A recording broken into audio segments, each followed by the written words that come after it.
I was showing a lot of thigh meat before I got up in here. I got my tea.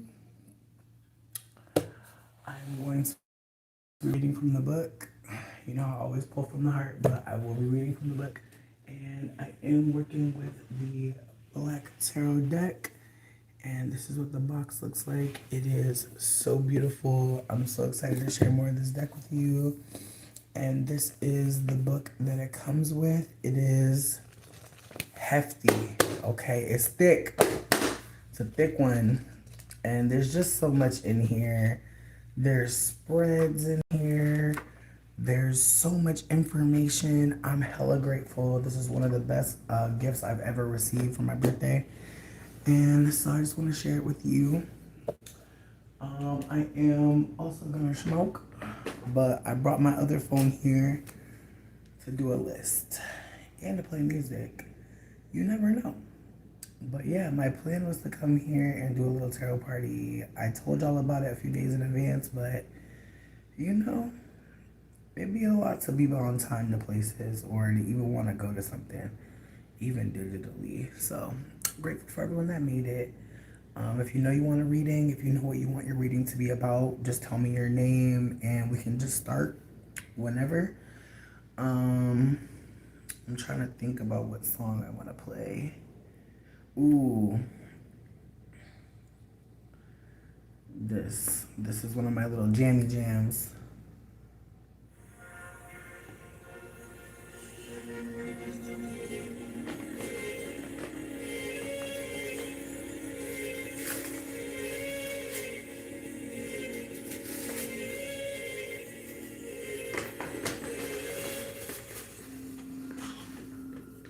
I love this version. It's so pretty. This is Bjork. All is full of love. It's a great song, I think.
Thank you. I feel so cute.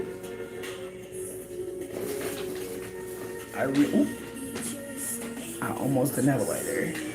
But yeah, like I said, my plan is to do some tarot readings if folks are interested. If not, no worries. No worries, babe. Don't worry. But just wanted to offer some support if folks needed it. Pulled a card for myself the other day. It hit too hard.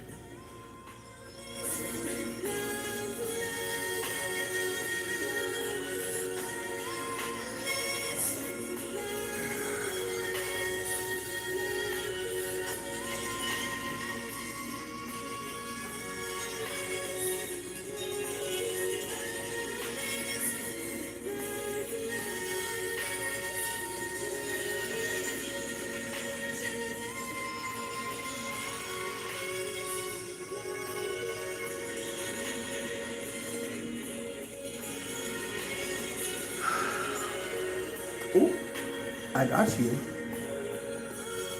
Do you know what we're reading for today?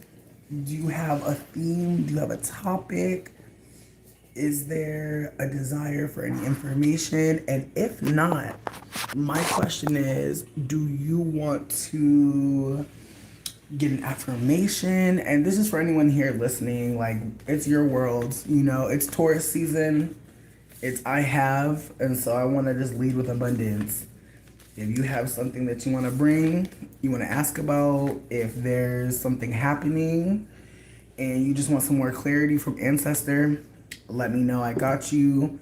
But as I said, I pulled some cards for myself the other day and it was like, ooh.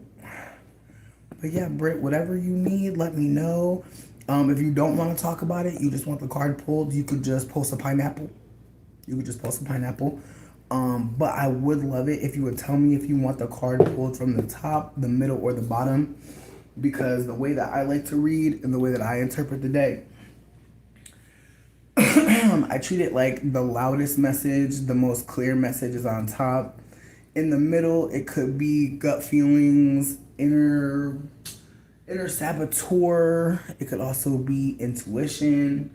And then the one on the bottom, I think of that as like the whisper, something secret, something quiet, something that maybe you're not ready to talk about, or you weren't even thinking about that. I like to think that the card on the bottom is one that most people don't want. So it's a card that has a little bit of a what? Or rather, people don't really look at the bottom when they're shuffling. Like, yeah, I feel like a lot of times people want that top card or that middle card. Oh, you're a Taurus? Oh, that's exciting.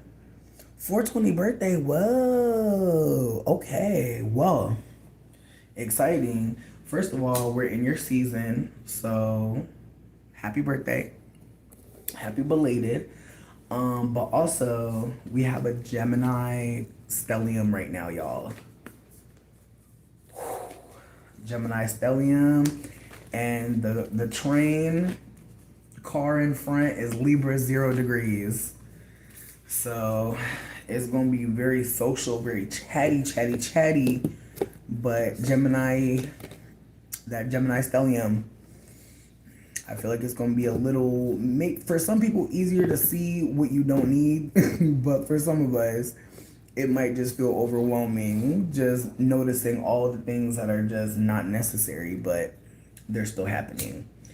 And again, being able to see unnecessary shit, draining. Not being able to get away from it, that's a whole nother layer of draining. So, all right, you said you want a middle card and you want to know what's next. Ooh, Spirit. Spirit Brit Overload said, what is next? They want it from the middle, so they want it from the soul, they want it from the heart. They've got some internal yearning for more. Again, Taurus season, I have. The focus on abundance is real, and it's nothing about greed. A lot of people think Taurus people are greedy, and the reality is the thought process there is focusing on abundance, focusing on what you actually have, which can make someone very practical, make someone look twice at the document, you know what I mean? Because they want to make sure that it's really theirs and it's not a rent, it's not a trick. And so people look at Taurus a little weird, but I feel like Taurus is just trying to make sure I got it, like for real. Like, am I standing on firm ground? So, Brit's ancestral team, let us know what's next. Brit's very curious. All right, in the middle. Who is that? Oh, 7 of baskets. Oh, you really ready for what's next? Okay, so we got 7 of cups upside down. We're going to do a whole reading. Trust me, I got you. But I want to know what was on top. What's sitting up top? Oh, more upside down cards. The moon up top, upside down. Okay, and who's on the bottom? Is that my girl? Oh, daughter of coins. Okay, knight of pentacles. Okay, fighting for something. Fighting for something. So, as I said, I'm going to read from the book, but the 7 of cups is a lot emotionally, which again is why you may be trying to figure out what's next for me. Opportunities and illusion. There are 7 baskets in a market stall. Basket 1 represents love, pomegranate, lemon, chocolate, and honey. Basket 2 represents property, wood. Basket 3 represents wealth, pineapple. Basket 4 represents revenge, black roses. Basket 5 represents victory, victory garden harvest. Basket 6 represents death, junk food. Basket 7 represents our higher self, ancestors, spirit guides, guardian angels, feathers, and candles. Each basket offers a different temptation. One containing feathers and candles offers a connection to your higher self and the divine. Every other basket is tainted with ego, attachment, obsession, craving, and selfishness. Do you know what you really want? What is truly going to bring you peace? Choose wisely. It says overwhelmed by choices, romanticism, castles made of sand, avoidance of challenges or confrontation. It says to get in alignment, you must do what scares you. Now, that card, as I said, was upside down, and that card is very much about just the calamity. There's so much here. And unfortunately, it was saying that a lot of things are distracting you, but I think another way to look at it is there's a lot on your plate. And so wanting to know what's next might mean that you're really focused on getting out of something, that maybe some of these situations really don't have anything to do with you. You're just maybe the most loving and understanding person that folks can turn to, and that doesn't mean that it's on you, but it can feel like that. Especially when you're an earth sign person, people really know we're solid. So people will really come to us with shit because we're not going to waste their time. Now, the moon card being on top and upside down, the moon is not just Cancerian, but it's our emotional self. When our moon sign is the most in the room is when we're comfortable, when we feel safe. And so for the moon card to be upside down makes me want you to, check on your moon sign, see what's going on over there. But also, the moon being upside down means that you're not able to be your full emotional self. So it's not even just what's next. It's where can I be fully in the room? Where can I have a bad day and it not be held against me? Where can I really let my burdens down? It really feels like you're, oh, hey, what up, Ink? It really feels like in this reading, you're not just wanting more. You're wanting safer. You're wanting more stable. You're, again, the 7 of baskets, there can be just so much choice. So many things got your attention that it can really paralyze you, really make you kind of worried about, the future. If you can't choose, then what will the future be like? But I want you to consider that this is a temporary moment. This is not forever. And I'm glad that you're, again, allowing yourself to get a reading, because whenever we get tarot card readings, I truly believe it's our ancestors attempting to give us a little something. And so it's important for you to get your own decks, friends, because you're able to talk more intimately with your ancestors. You're able to get closer to the cards. You're able to maybe even customize your own deck. Like, that might be really fun for some of y'all.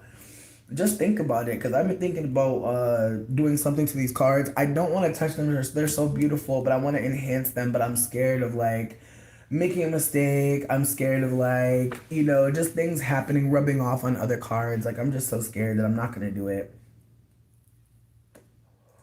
But the moon card upside down, it says confusion, release, inner turmoil, pain, subsiding, seeing true colors, creative lull, mental and emotional stability, truth, regained composure, blocked intuition. To get in alignment, they say to spend time in water and record your dreams. And the affirmation for that card is I attract high vibration, consciousness, and soul intelligence, which is a beautiful thing. But it also says when the moon card is pulled, it's time to consider the following questions. Are you paying attention to warnings, signs, and visions? What are you choosing to see and what are you choosing to avoid? What is causing you to lose sleep? What is affecting your health that you need to release? And so I'd like to think that that moon card popping up after the seven is, again, a reaffirmation that there's just so much going on. It can be really hard to just ground yourself, be comfortable. It's not a personal failure, I promise you, but right now with this Gemini stellium, with you being a Taurian, being very earthly, it may be time to just again sit with yourself. As they said, record dreams, write things down that you really want to remember. I'm really hoping that this bottom card really gives you something, because again, the bottom card is the card that no one really chooses. No one says, give me the last card on the very bottom of the deck. No one says that. And because of that, I've always decided that like this card needs to come out, because it could be a card that maybe offers a little bit more or a completely different perspective that you're not seeing. So, Daughter of Coins, this is the knight. All the daughters in this deck are knights. And so this is the Knight of Coins. Diligent and thorough. A young woman stands boldly, accompanied by her white mare. She knows there's work to be done, but that slow and steady wins the race. The Daughter of Coins is prepared for setback, aware that falling off the horse is a possibility. But she won't be discouraged and is determined to climb back on the saddle. This card holds the energy of sticking it out for the long haul. The Daughter of Coins revels in being dependable, building a life that supports her lifestyle.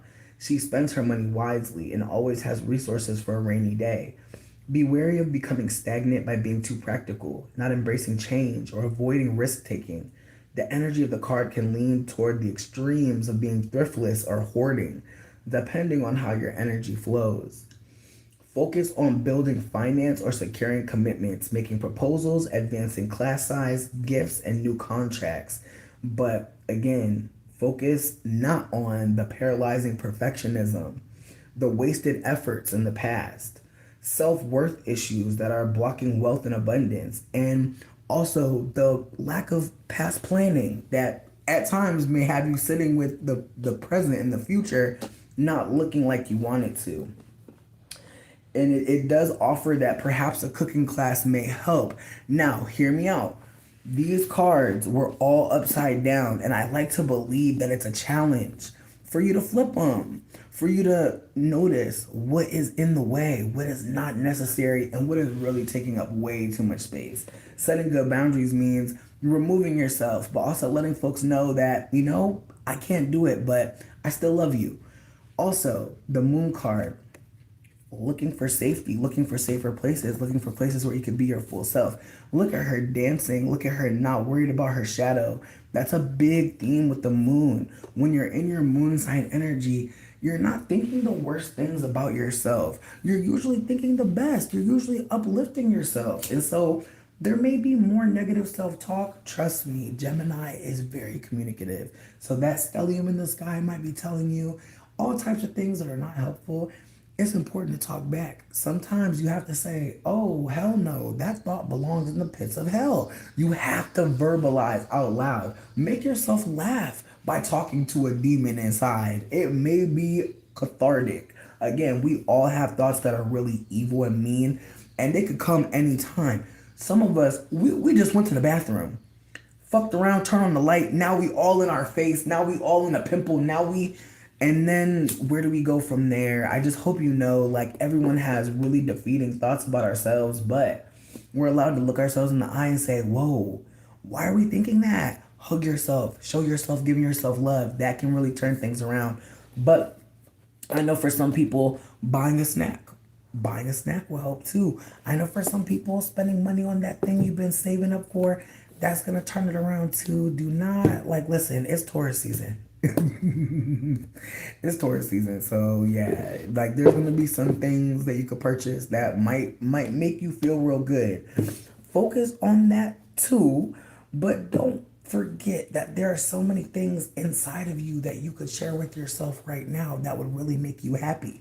But have you done it yet? Have you done that experiment, you scientists? Not yet, but maybe you will.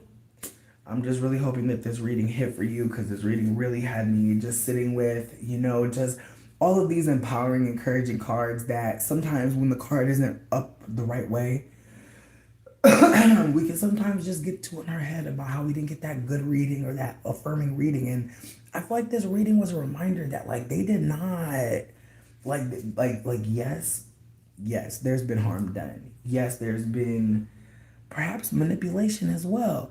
But the fact that you're still here, I want you to please celebrate. All right. And look more into the Knight of Coins, okay? Because that is your protector in this moment. Someone that knows, things could go left. And when they go left, we're gonna have friends around us. We're gonna call to the people who we show up for. We're gonna call to the people who we've been kind to and they've been kind to us. Just consider that like you're never really alone, but feeling alone, so many people can relate, which is how we connect more. Like a lot of us talking about that loneliness, that isolation, it's not a coincidence. A lot of us want to connect. And so I hope you take yourself seriously in terms of trying to learn a new skill because you may find, oh, you're a hit. You may find that you are a secret ingredient in a new friend group. But it's definitely saying it's time to take a risk. It's time to do something that's a little scarier than things you've been doing. But I think, again, I think that it can be a little scary to not go through the bullshit we've been going through. Trust me, I know. Sometimes you just be in a loop, and that seems like the safest place. I hear you, but I'm hoping that you take that risk. Check out the buy nothing groups. Like people be doing classes and shit on there. Like I actually met someone that's teaching me mechanic shit, teaching me how to fix cars. I'm actually about to try to be an apprentice at a barber shop. Cause low key, bitch, I'm nosy as fuck, and I feel like the barbershop people be really letting their hair down. And so there's just a part of me that feels like, bitch, I'll sweep some hair if I could learn how to cut. Fuck, like I'll do a couple of things if I can learn the skill. Thank you so much. Listen, Britt, just thank you for anything. My oh girl, not this song. It's a good one, but my cash app is she need that honey, the dollar sign HENEEDTHATHONEY. And I believe it's in the title. But again, I'm grateful for anybody sending anything. You will be buying hot wings tonight for a bitch. Thank you in advance to all the hot wing participants, to everyone being a part of the hot wing fundraiser. What a water shrimp. But yeah, like I was saying, your reading was really just giving like they tried, but they failed. Do you feel me? Like the reading is really giving they tried, but they failed. But again, you have to pick yourself up. And that again, that's another transitional moment. Like that's the thing. People go through abusive situations, coercive, manipulative, and then be thinking like, okay, I just gotta no, bitch, you need to rest. Like you need to take a deep breath and also do nice things for yourself. Like getting to a point where you're tired and you're moving forward, like it's a transition. Oh, you were born in '99. That is so cute. Here's the thing. I'm pulling tarot cards for people, and people are sharing more information if they want. Listen, Britt, I appreciate it. I appreciate everything.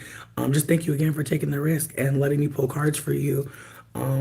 Just thank you, Brit Overload's ancestors. Thank you for just again sending that message clear because she heard me, which is beautiful, which is nice. That's the whole point of it for me. I'm a nosy ass person and I love tarot cards. Like that's my motivation here. Very nosy, very much love magic. Like that's it. Let me see. Ooh, you know what? I'm gonna play a timeless classic just to clear the energy. And when I say clear the energy, I just mean to give us something else. You know what I mean? Because again, we just did a reading for someone where the reading said there's more there, bitch.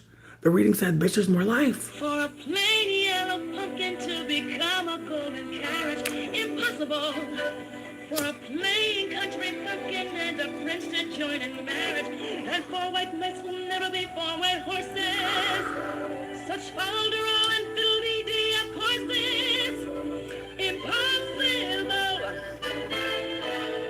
But the world is full of zanies and fools who don't believe in sensible rules. I won't believe what sensible people say. And because these stopped and doing items keep building up impossible hopes and Whitney. Impossible. Impossible. Bitch, I love this song so much. It just gives so much. But again, just thank y'all for taking the time. If anybody listen, I'm just saying, like, the reading was giving, like, bitch, it's possible. You feel me?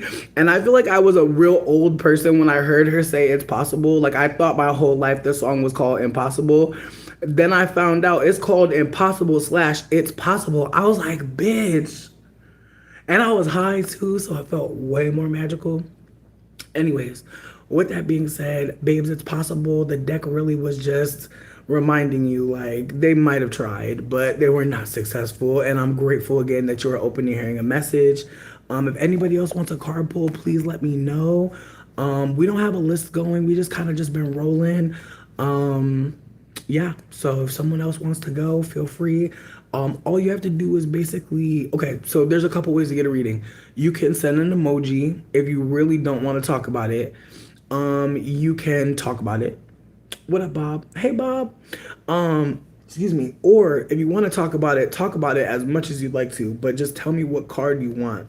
Now, the top card is the card, in my opinion, that's the loudest card. That card is really a yell. It is unbound by any other card. If you think about the placement of these cards, the entire deck is beneath it. You feel me? This card is very loud. Now, the card in the middle, who knows? You know, who said that? You know? And again, sometimes in the middle of that reading, when you get the middle card, you're like, bitch, that's something I've been thinking. And I appreciate that because, again, when you're thinking something and the card says it and you kind of have that moment where you're like, oh shit, like where, again, your ancestors are seeing you.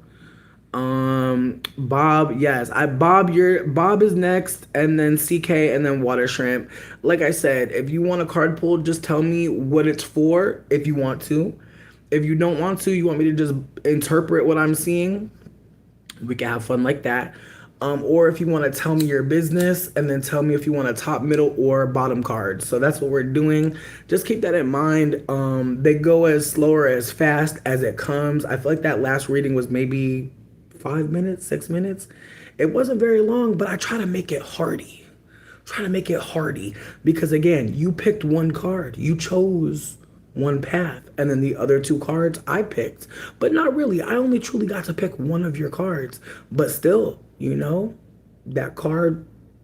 Anyways, if you appreciate space magic, me too. But yeah, like I said, I was just playing some music, vibing. Listen, CK, hear me out, CK, you could go next, then Bob. We got it. Nah, you want to know if you're the problem. Listen, Bob, you're going to go after CK. CK, what's the tea? What do you need? Tell me what you need. Because Bob, you know, Bob been here before. CK, I have not seen you. I'm not sure if I've seen you. I don't think I've seen you. But again, CK, just tell me top, middle, or bottom and what we're reading about. Water Shrimp, if you want to give me your information so we can just keep it rolling, let me know. But Bob, I got you. Because I know you be coming here. I know you be showing so much love. We appreciate you, Bob. We appreciate you. But with that being said, I'm going to play a song that really has been resonating in my spirit. No, in all your relationships, if you're the problem, damn, Bob. That's, you know what? That's a deep question. We're going to handle it. Truly, we're going to handle it. Before I get into Bob, I'm going to play this song. It's called I'm New Here by Gil Scott-Heron.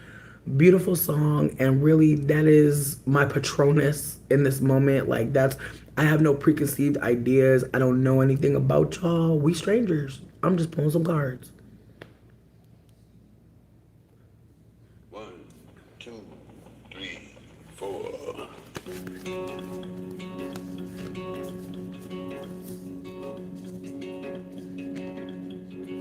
I did not become someone different that I did not want to be. But I'm new here. Show me around. No matter how far wrong you've gone, you can always turn around. Ooh, Gil Scott, just delicious. I appreciate him. You said you want the bottom. General assurance. Oh, you want to whisper? Heard you, heard you, heard you. Okay, CK said pull whatever card. CK's ancestral team. They said they do not care. They said whatever card. And I got you. I feel like let's pull it from the top just because I want something clear. I want some clarity. You said you need some general assurance. Let's hear it. General assurance. Ooh. Ooh, this card is so cool. You know what? I'm like, is there a light in here? Hold on. I'm gonna move up. You got me about to change my whole position because this card is so beautiful. I have to show it as clearly as possible. Damn. I hate this window so much.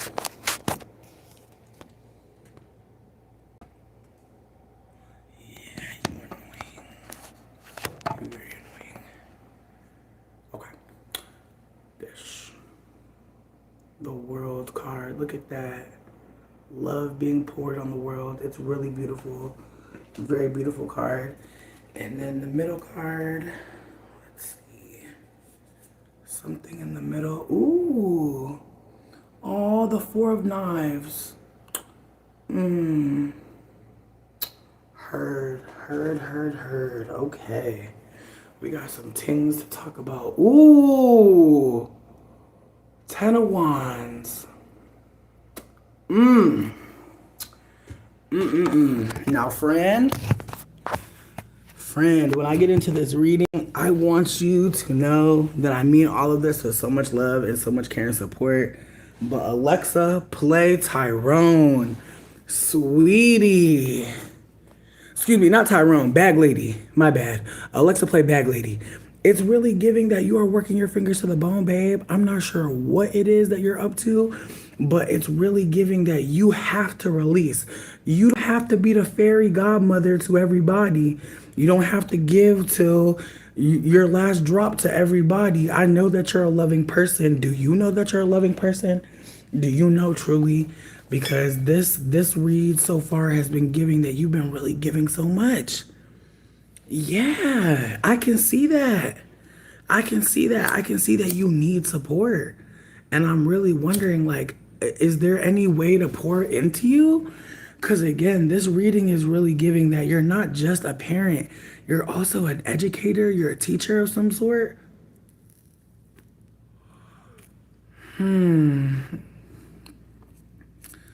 Yeah, it's again, the world card means so much to me. The world card is big travel energy, it's big nurturing energy. The world card is just, it's so big. But again, the rest of the cards supporting it, I'm going to read about them. But from what I'm reading that you have a lot on your plate. And it's okay that you can't do it all. I know it probably don't seem so.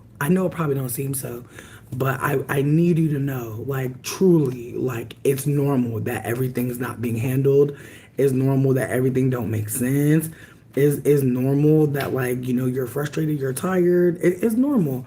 But again, you know, we can really start to feel like, you know, I'm supposed to feel like this. I'm supposed to do this. And I think it can be really hard because again, the world cards also are our final card, okay?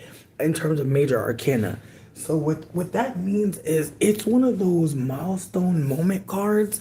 Like the world card really does remind us that we're part of this shit, like intrinsically, that like we're all connected nature wise.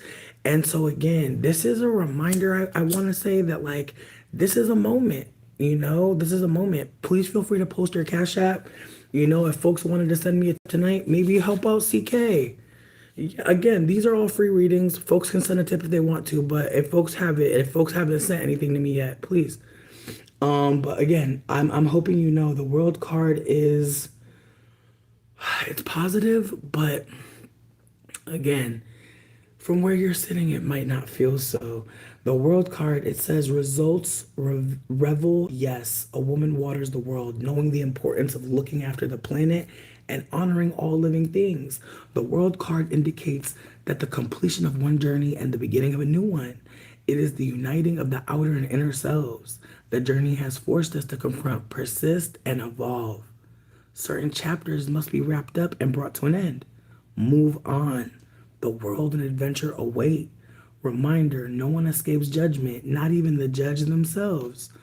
When the world card is pulled, it's time to consider the following. Are you liberated? Are you safe, grounded, and whole?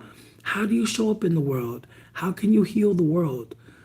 Daisies, daffodils, the element is earth. It's a very big Capricorn card. So again, that's why I said what I said. Absolutely. Hey, listen, we know you're not expecting it. We know this is a random occurrence. Some strangers met up and hey, maybe there's some money out there to help out. Again, I don't need hot wings, y'all, I promise. Like I have food. Just putting that out there. With that being said, integration, sense of belonging, travel, accomplishment, completion, achievement, and wholeness. It says to move your body, go for a walk. And I'm sure with 5 kids, you already move your body, but maybe move it in a way that you don't usually get to. Maybe that might be more helpful. Like move your body in a way that again is not typical of you, is not something that you even get to think about. And then also it says practicing grounding work. And so again, that could be looking so many ways. It could be you, being gifted some incense. It could be you taking an extra 5 to 10 minutes, because your partner got it. The affirmation is I breathe in and embody inner peace, embracing the calm of being connected with the universe in mind, body, and spirit. And see, that's what I'm seeing too. Like I'm seeing that like you're really like doing so much, but that 4 of knives, like it's feeling like it's all in vain. And so again, I'm glad that you're breaking silence. I know that when you're in situations where you're with a man and shit, people don't think he's that bad. Things can go on a lot longer than you want them to. And so I hope you know I'm happy that you said what you're saying because again, it could be scary as fuck to talk about this shit. Trust me. I come from a very Darvo-centered family, so I know you can't be saying everything around everybody. So with that being said, also the 4 of knives, as I said, this was our middle card. And as you can see, she is learning. I know I'm in the, well, actually, bitch, hold on, because I feel like I got my screen low as shit. Yeah, my screen not even on.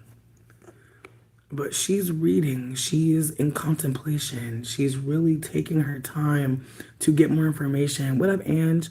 And so that's why I said it seems like you're maybe, getting some guidance from someone, maybe in therapy already, or even trying to get a degree. But it's showing that you're working. You're working on it. You're working on getting out of this situation, and I'm proud of you. It says, a person sits comfortably reading and indulging in a charcuterie board. Rest is revolutionary. Make time to rest your mind. Doing can be a difficult habit to break in our capitalistic world. Our need for instant gratification makes it hard to step off the hamster wheel. Take time to step away from the eternal and from the external and focus on the internal.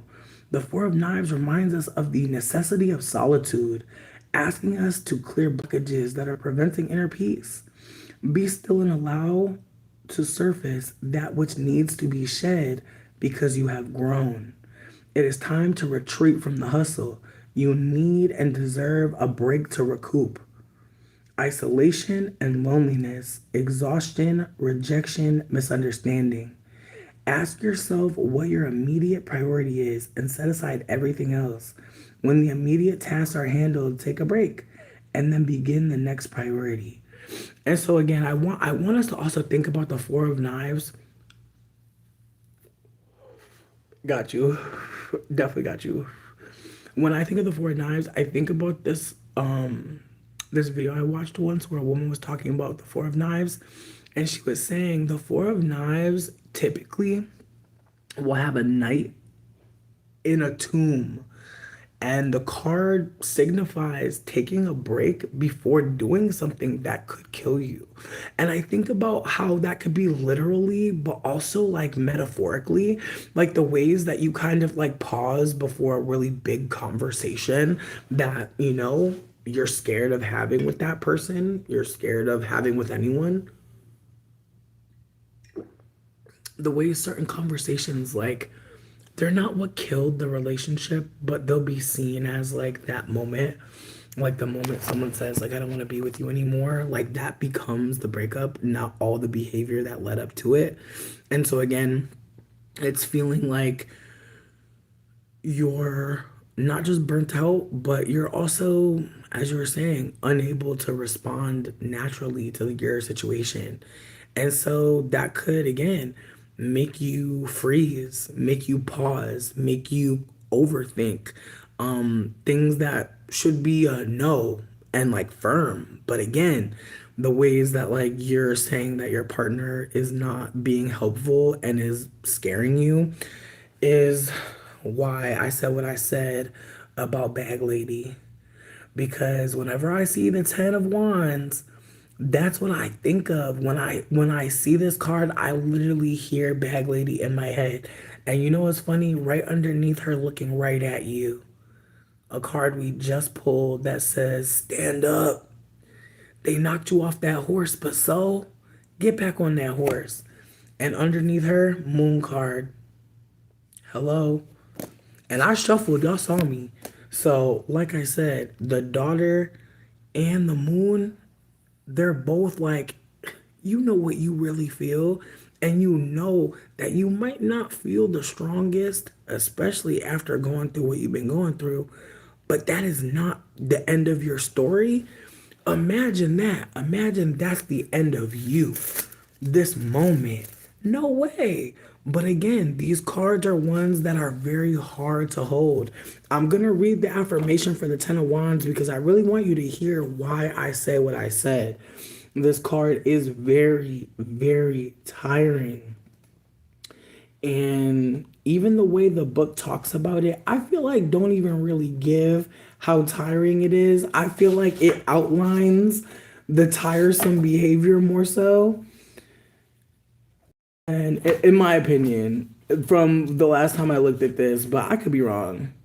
See, I'm not wrong. Because I'm like, no, I'm like, ever since I saw this card and I read about it, I knew what I saw.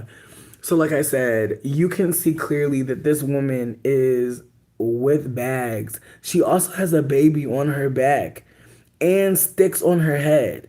She's clearly being utilized in every fucking sense. So, burden, responsibility. A woman walks with a baby on her back, bags in her hands, and a pile of collected sticks on her head. She bears a heavy load and has an overwhelming number of commitments and responsibilities. The card carries humanitarian energy on an individual, community, and collective level. Although giving is an act of love our world needs, be wary of giving too much of yourself.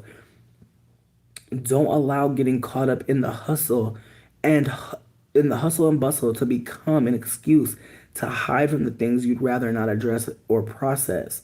The Ten of Wands reminds us to avoid becoming exploited in service to others. Whether the burden you are carrying is your own or others, it's essential to find a release.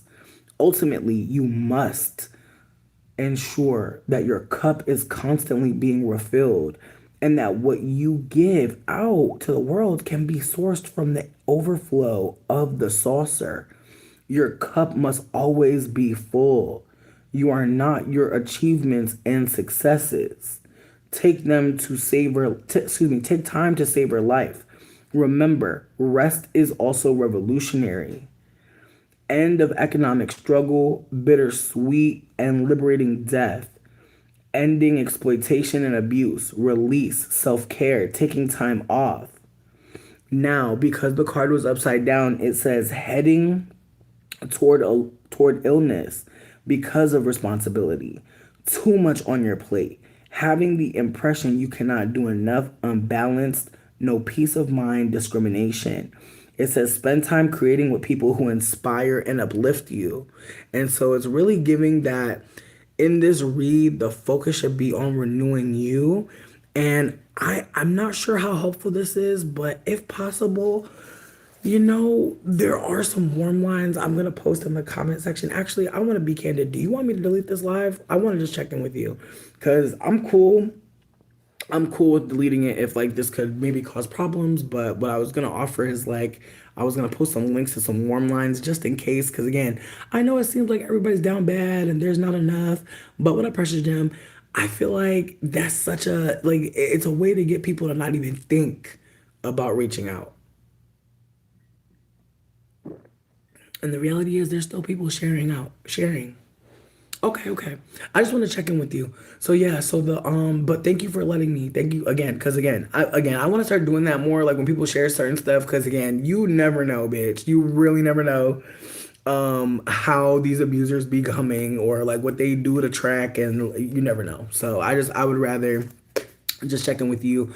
But what I was gonna say is I was gonna provide some links and some warm lines because again, there are places and spaces still being funded independently by private folks, by regular people that want to make sure that people are good. Again, just because I'm child free does not mean I don't see how parents are being affected, and I definitely want to support as much as possible. And so I'm glad you brought up being a parent. I'm glad you said that because who knows, maybe there's some parents in here that will send some money to your cash app. Maybe y'all strike up a conversation. Who knows? Thank you. Listen, I appreciate it. It took me time to get here. It took me time to get here. I didn't get here alone. Like people loved on me, Like it takes. I feel like that's the thing about like when you're around people and they make you feel good. I think about how many people like built that with them, Because like sometimes we see the villain, and we think they got there alone. Hell no. Hell no. Like some of the most aggy people, bitch, if you would have seen their ops, I'm telling you, some of us, like, our ops are so wild that we think we got to take on that behavior too. So my heart goes out to anybody still performing for their ops to never fuck with them again. I feel you. It can be hard to get up out of that. So take your time, bitch. Honestly, nobody watching you like you. That's one thing I have to remind myself. Nobody is watching your behavior as much as you are. And all the things you could think other people are thinking about you, bitch, you already think them. I have to just remind myself, like, bitch, that's you. That's you talking to you. No one is talking to you about this like you are. Where am I located? Oh, you're in Hawaii. That's so cute. I'm in Michigan. I'm in a peninsula state. It's whatever here, it's affordable weed. I feel like that's why I'm here still. You could buy weed at affordable prices, all right? I can get medicine here affordably, and I could go outside and, pick up the little bit of trash that's out there, when I go outside. It's not too much trash. It's all right. Thank you for coming through. Thank you for chilling with me. Thank y'all for spending time. I want to say Bob is next. And then Water Shrimp, CK, just thank you for taking the time. And also, like I said, if anybody wanted to send me money tonight, just send it to CK. I appreciate you for just, again, being honest about what your situation is, because it can be hard to get a reading when you know things are going left. So I appreciate you for just offering any space. But I'm proud of you for being vulnerable, because who knows, like maybe saying it, being received with kindness and love and support, who knows what that'll do in your real world. And that's what I'm thinking about. It is. It is. But you don't have to think about that by yourself. Just consider that. There's so many more people like you. So many mothers like y'all. There are so many mothers like living together right now. So many femmes like getting housing together. It's really beautiful to see. So many femmes deciding, we're going to live together. We're going to support each other. And, we're going to have a household that isn't controlled by a man. And it's really beautiful to see. Absolutely. Absolutely. Again, that's why I'm here. When's the last time I bought a lottery ticket? I really don't. I do a scratch off. I don't really do the numbers shit. No shade. I'm kind of goofy, and like I don't understand the numbers shit. Like I don't understand it all the way. So I just be getting scratchers, and I don't ever win nothing. So I don't even do it no more. It was cute at first, it was fun at first, but then I was like, bitch, I'm not giving you no more money. keep scratching, not getting shit. Fuck that. But yeah, Bob wanted to know if they were the problem in their relationship and they wanted it from the top. Bob, you are funny as hell. I'm glad that you took the time to come here and share with us. Bob's ancestral team and CK's ancestral team, thank you so much. I appreciate you for just giving us anything and just helping us see what's going on with CK. Listen to my gut next time. Okay. All right, Tashi. I feel you. I appreciate you. Do y'all play the lottery? Y'all be gambling? Let me know. I might do something in Grand Theft Auto, you know. I might stop at the casino, do my little spin deal. I might every now and then. But I don't really like to gamble. I don't really like to take a risk like that. It's hard for me. Like between me and you, I'd rather just give the money to somebody. Like high key, I'd rather just give the money to a person than that I don't even know. High key, that said they need a snack versus giving my money to something that could potentially give me money, maybe, but probably won't. Hey, thank you. Listen, what you got going on your channel though? Talk about your channel. You said you a parent of 5. You got a partner that's not really treating you the best? What's up? What you doing over there? Or you just chilling? I hear you if you're just using your channel to chill. That's real. Bob, you said you want to know if you're the problem in all of your relationships. I'm screaming at us asking your ancestral team. Bob's ancestral team. What do you see in terms of problematic behavior from Bob? How does Bob be showing up? That could, you know, give problematic, could give toxic, could give, you know, something that Bob doesn't want to give anymore. Let's do it. Okay, Bob, are you the problem? Aw, is that the 8?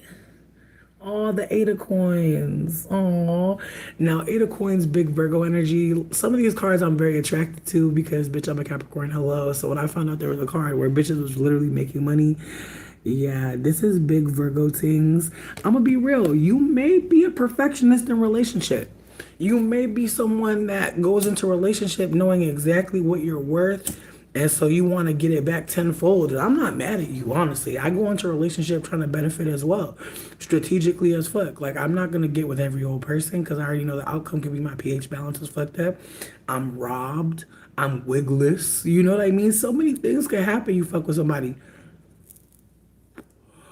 But it does show that like there could be an overcompensation on work, showing your value, showing people like physically or materialistically how much. Listen, I've seen bitches lose their wig over a man. I've seen it. The man gone and the wig gone too. I've seen it.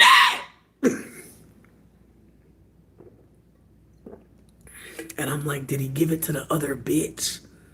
I wonder. Bitch, I'm laughing, but it's not a joke. Like, there are men that rob bitches at the end. Like, in the end, all your shit's gone. Like, I've met women, multiple, more than one. Like, after the love is gone, somehow so is your deodorant and your wig and your razors. Like, good God. Enough about that. What I'll say is there could be a focus on wanting to be a provider, maybe also Bob. And again, as someone who dates dudes, and I'm assuming you're a dude, if not, feel free to chime in. But you may be feeling over, especially now, to be a provider man. Meanwhile, I think, again, a lot of us have to get used to interdependence. I think that independence can really make some of us think we're going to do it all by ourselves. It's unfortunate. It's very unfortunate. But again, there are a lot of men that have to unlearn that. There are so many of us who are not men that still believe like this other person should be taking care of us financially. And again, that works in a patriarchy where again, if the man is paying for everything, there's a corresponding behavior for that. This is not me saying that anyone needs to operate like anything. A lot of folks want a man to perhaps do, oh, okay. And see, now that I know you're not a man, I got you. Okay. This could be a desire for you, maybe, to, again, build business, be industrious. And I'm hoping that this holds, that there are going to be so many femmes who are useless. And that's a good thing. That, maybe their biggest strength is community organizing. Maybe they're not going to make a lot of money, but they still have a lot of worth. They're still creating things for themselves. This reading is really giving that, like, you're focused on creating, and creating, even having the desire to make something. That's beautiful. That's sacred. But again, like, wanting to do that for wealth, wanting to do that because it'll help you financially, that can be where shit goes left. And so, and see, that's the thing too. Like, there's a lot of focus on you to be creating something. And like I said, the Eight of Pentacles, this person is literally creating wealth. Like, they've tapped into the spiritual realm and are able to produce something physically that gives them money. And so this card can be stressful in a way that it's very Virgoan, but it's also so in step with, like, capitalism, like the desire to be something, someone, when you intrinsically fucking are. Like, there's not one thing you could create that would make you better. But again, even thinking like that, that's not out of nowhere. That's not you just wanting to beat your own ass with perfectionism. Absolutely not. And so I want to say this card, the Eight of Pentacles, might be popping up to say that, you've been working really hard. What does it look like to play hard? Like, being so desiring of a masculine person that doesn't make you feel masculine. Like, what does that look like to tap into playful energy when it comes to relationship? Because again, the focus on being provided for, that's not a problem. I hope you know that. Like, I hope no one ever tries to play you and tell you that, like, we all expect certain things in relationship, especially romantic. That I've seen people try to shame femmes for wanting things, especially non-white femmes. And again, the expectation is that this white woman is going to either already have it for herself, or her family's going to have it for her, or the man she gets with. And again, the ways that that's three different support systems that are seemingly intrinsic. And for the white women here who know that they do not have a mama or a family system that supports them, they don't have the friendship support. Like, again, white supremacy lies on white people all the fucking time. So there's white people that know good and goddamn well, like, a romantic relationship is the ticket. So keep that in mind too. Like, when you're a poor femme, or when you're a femme that, again, is working class, we'll just say that you got to work to provide. And shit, it gets even more stressful when you know, if you lose car or housing, you are going to be living with abusive people. Like, that's a lot of femme stories. And so I hope nobody shames themselves for trying to use relationships as a way out. I totally have tried that in the past. I personally feel like at this point, it's more important to me to be in an ethical friendship with benefits with someone, more than being, like, invested in a particular way. However, for people that are still not there yet, it's okay to want to be with someone and want to know that they can afford certain things. But I think at the same time, I think that, unfortunately for some of us, I think we know, and I think most of us are working class, right? So most of us know if we don't work, we don't eat. So it can be an extra layer, like I said, of support when you have a partner. Because if you don't work, that don't mean you don't necessarily not eat. And so just keep that in mind. That, like, there can be In a capitalist society, I think that it's really hard to date or be in relationships. I think it's much easier to be in like a sex work relationship, a transactional, beneficial. Like, I hate to say that, but I feel like the society we live in really does point us in a direction that leads us to sounding not just capitalist, but like people who are selling affection, attention, connection. And again, the ways that a lot of femmes may not think deeply about it because your needs are being met, right? But I do think the older I get, the more that I sit with like the ways that men are lied to about their role here. And so some men may really only feel like they're here to be exploited, which is wild, from a femme point of view, because it's like you. But I think again, white supremacy, capitalism, everyone's being hurt, but the way that language exploits how we talk about it, and also the shame we feel by getting got again, it could really change things.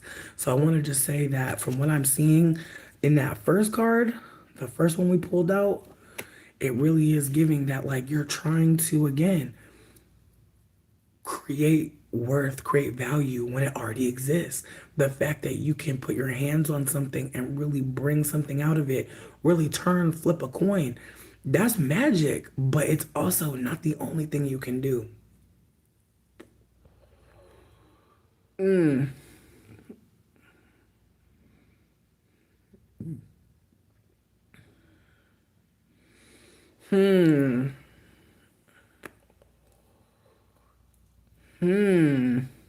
And see, again, like saying you're feeling like the leader, this Eight of Pentacles is big leadership, big industriousness. Like, I'm wondering, like, in a relationship, like, are you constantly, again, just checking to see who's providing what, who's giving what?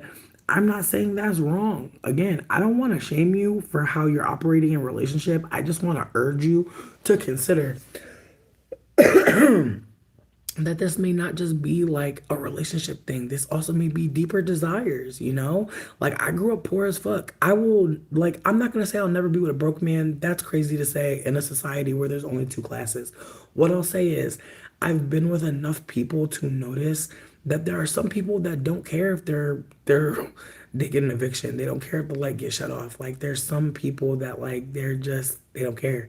And there's some people that are like, no, like this needs to happen, and like they're vocal. And like, don't get me wrong, there's people in between who are sometimes vocal, sometimes panicky, and their financial trauma has led them to a certain behavior system. But I just hope like you're not bad, but it is showing that like there is a very big focus on creating material wealth.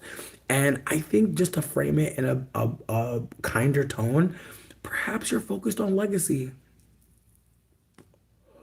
Perhaps you're focused on the fact that like you feel maybe freer in ways in your ancestral line, that maybe you've seen women in your family be tied up, be caught up, be unable to start anything in certain ways. And maybe that's put you in a position to where you always want to start something. You always want to create something. And that desire to create is probably not just a response to what you saw. There's probably also so much going on in your birth chart around creation. But it's giving that you naturally know how to build wealth. And that's why it could maybe be frustrating for you to be with a person that doesn't have any understanding of that. They've never come from that. They don't know where to start. Or worse, they're coasting on their male privilege, right? So like they make enough money to have money. But what are they thinking about the future? That may be where y'all clash. Because all, like, so far, the cards are giving, I know there's a future. Ooh, who's this? Ooh, yes, like I said, a creatrix. Three of coins, three of pentacles. Okay, let's notice this. Let's notice that we're getting pentacles. Let's notice we're getting money cards. So you're asking about the problem. And I feel like, again, I feel like there's a desire to have. But I think again, the Capricorn influence could also mean that at times maybe you could be utilizing people. Capricorn's motto is I use.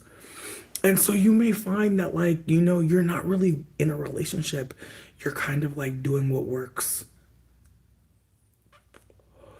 literally what works. All right, now, like I said, the second card that we pulled for you is the two of coin. Oh, excuse me, the three of coins. And I want us to hold that Pentacles, Capricorn energy, Saturnian energy. As a Capricorn stellium, I am very grateful to be a Capricorn. I love my stellium. I love my sign. But with that being said, I do have to check myself a lot when it comes to offers, ways that people are operating. I have to pay attention because, again, I can get overly ambitious with other people coin. I could get overly generous with other people money. I love giving away a man money. One thing about me, bitch, don't let a man tell me I can get whatever I want. Don't let a man say, tell your friend I'll get that. I'm telling my friend to get the steak. I'm not, don't tell me that I can have whatever I want because I will, and my girl too. All right, so three of coins, collaboration, implementation. A woman is painting in her studio. Creating is her something special that only she can bring to the world. The cowrie shells on her clothing are a reminder of the wealth that comes with collaboration. Hey, and you said you're a Scorpio? Okay. Scorpio, big Mars influence, big Pluto. And right now, Pluto's in retrograde. So one of your rulers is currently backwards as fuck in Aqua. So there's a big influence right now in recalibrating, a big influence on rethinking things that, you wouldn't do again. And why? It's just very much revisiting. Because again, the motto for Aquarius is I know. So Pluto, the god of death, rebirth, is in I know. Meaning that people who have fucked around and found out are now writing their book. And it's beautiful. You said you're a Scorpio. I'm screaming. No, definitely. Okay. It says this card encourages understanding of the power of great change that can arise from joint effort. The Three of Coins is about building something tangible. It inspires meaningful and worthwhile work, projects, and creation. This kind of building takes patience and practice as it comes with a learning curve. Don't get discouraged if you run into setbacks or make mistakes, understanding that mastering a skill does not require you to be perfect.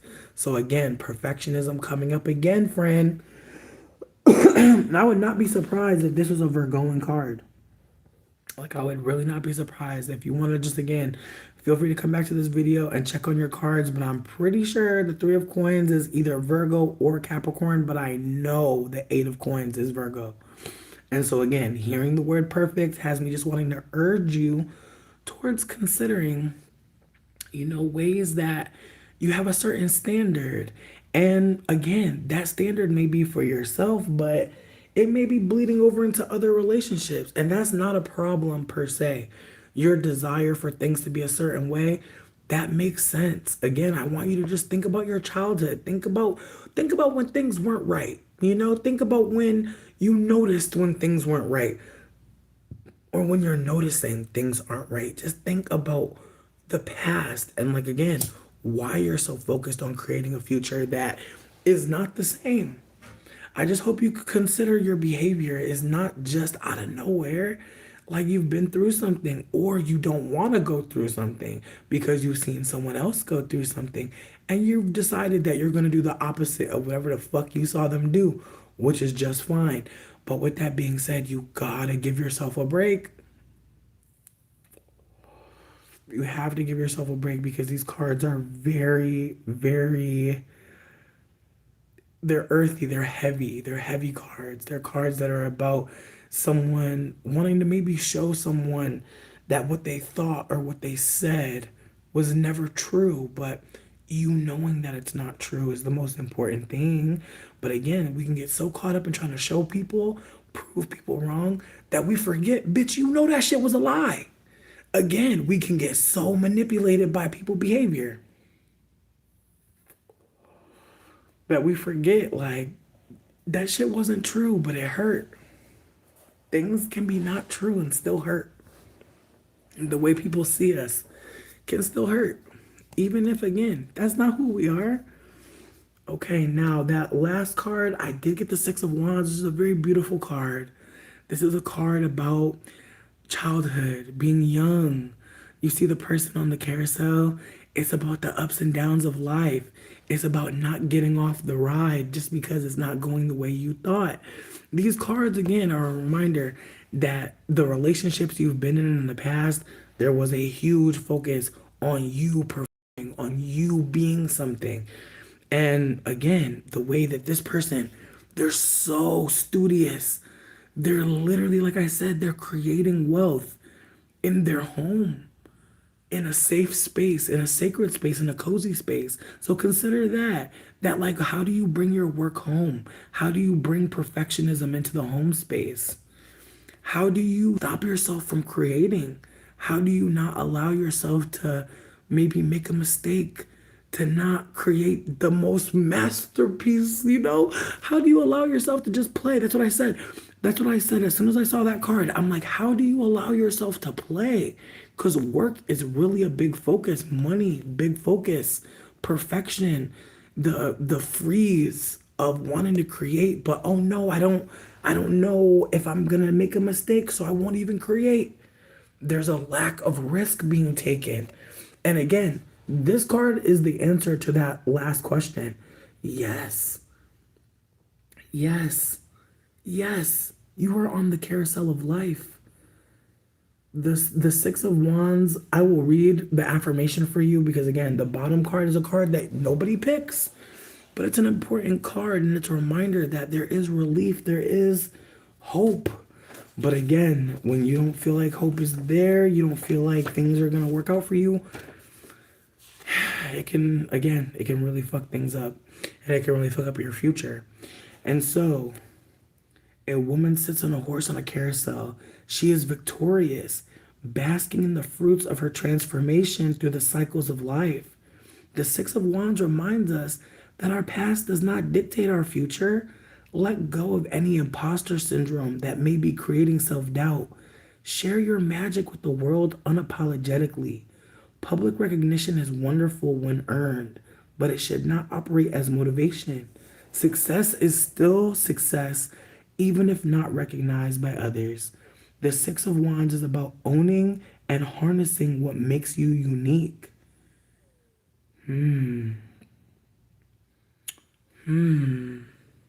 It's a self-sabotage, dropping out and giving up, an accident needing external validation. Record your strengths and achievements daily is what it offered, which I think, again, is you taking pictures when you're having a high moment, maybe journaling when you're having a lower moment. But I don't think for 1 minute that relationships are not in your cards. I will say, underneath that last card, I did see my sis, Ace of Knives. And so there's a part of me that thinks like you're really in for a new cycle of protecting yourself. Like you're gonna put yourself out there again, but you're gonna do it in a way that's a little bit more guarded. And again, don't shame yourself for not trusting to meet him here or there, for not trusting this or that. Sweets, what's already happened has been a lot, but it's taught you something, hasn't it?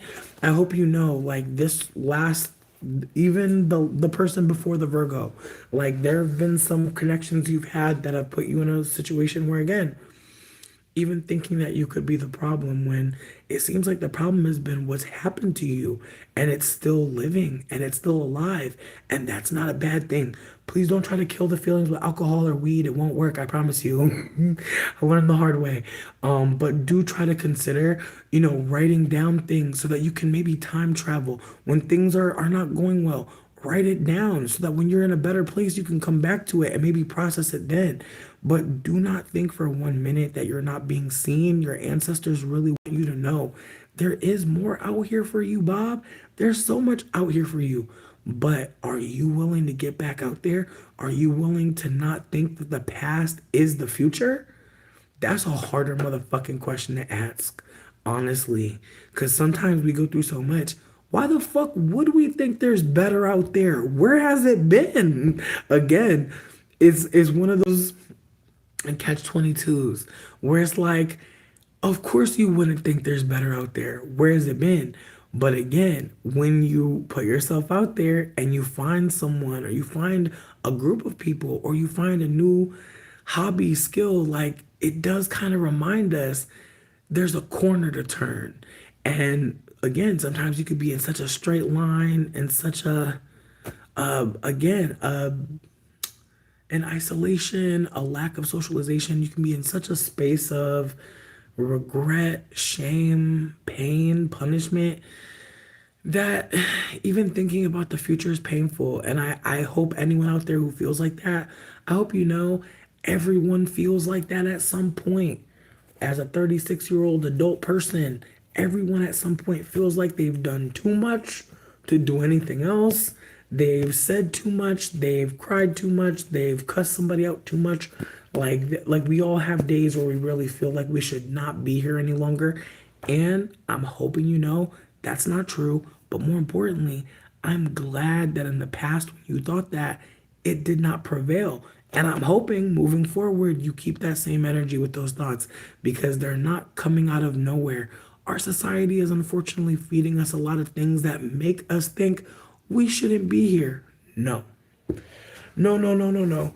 But again, it's very hard to hold that as the truth. And so please don't think that there are not times where I have to, like, again, do stuff to actively get back my mental health, do things to remind myself that, you know, I still have worth, even though, you know, maybe I still can't find a job, maybe I still can't do this or that thing. Like, ooh, thank God my pussy is tucked. Thank fucking God. I love being fat. Anyways, anyways, like I was saying, I'm a fool also, you know, like it gets a little heavy in here sometimes, but I'm mostly a fool. But yeah, with that being said, for the most part, we are all going through something very traumatic. And so please be nice to yourselves. Please, please, please, please, please be nice to yourselves. Please. Oh, wow. Yeah, no. Yeah, like I said, there's a lot of love out there for you, Bob.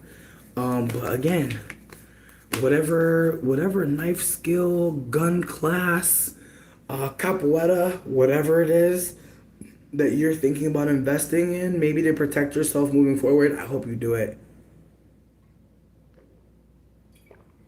Because again, there's no safety, but we can feel safer. Never too late, Nini. I appreciate you so much. Listen, I'm kicking it. I'm kicking it. I'm kicking it here until the phone die, and I charged this hoe. We was on 100 when I got here. You was just at a gun range. Hey. Again, I saw the Ace of Knives. I know what time it is. You need to learn a new way to fight because it's different. It's different weapons of mass destruction out here. Like again, as someone who's been swiping recently, whoa, you know, like my God. It's wild. It's wild what's out here and what they're saying. Like they've never said anything normal, but like it's getting. I don't even know, bitch. Like I don't even have the language for what's happening right now on dating apps. We'll have to do that another day.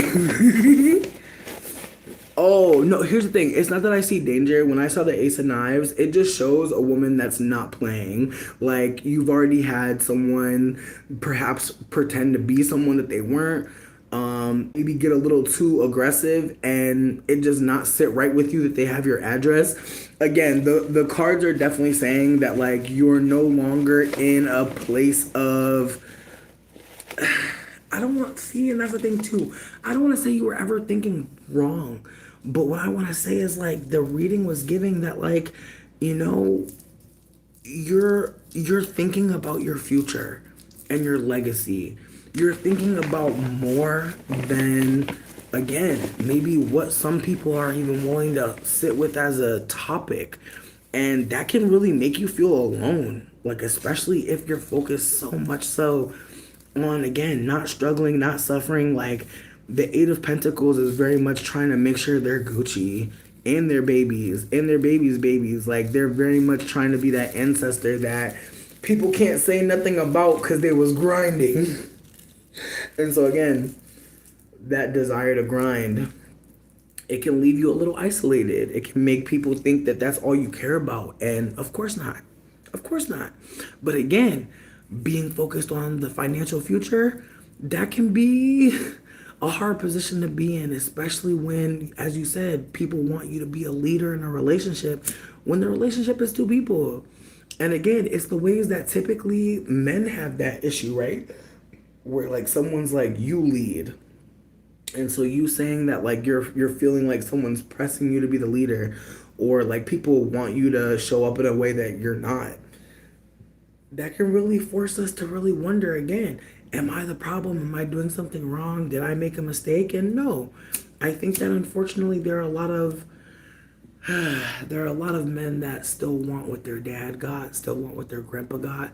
Like they saw a lot of women like doing things for their benefit, and they're like, I'd like that. And again, how many of us grew up in similar households where we saw women just happiness machine, made, like, object, like something to exploit. And again, the ways that some of us grew up and were like, I'm never gonna be that. But you still want love, right? Like you still want to be with someone, and like trying to find someone who's not wanting to oppress you in the household, someone who wants to be in a partnership and not just transactionally connecting because bills make sense together and we can manage the housework in ways. Again, it just seems like you may be wanting something out of someone that, again, may put you in a position to where someone thinks that you want to lead. Again, these cards were giving someone that really does want financial security to the point where that's such a focus that I'm sure anyone that comes into your life, they got to answer some questions. Again, I don't think you're bad. I don't think you're wrong. I don't think you're the problem. I think that like you are thinking about the long term everything. And I think that there's gonna be someone that's like, thank fuck. Trust me.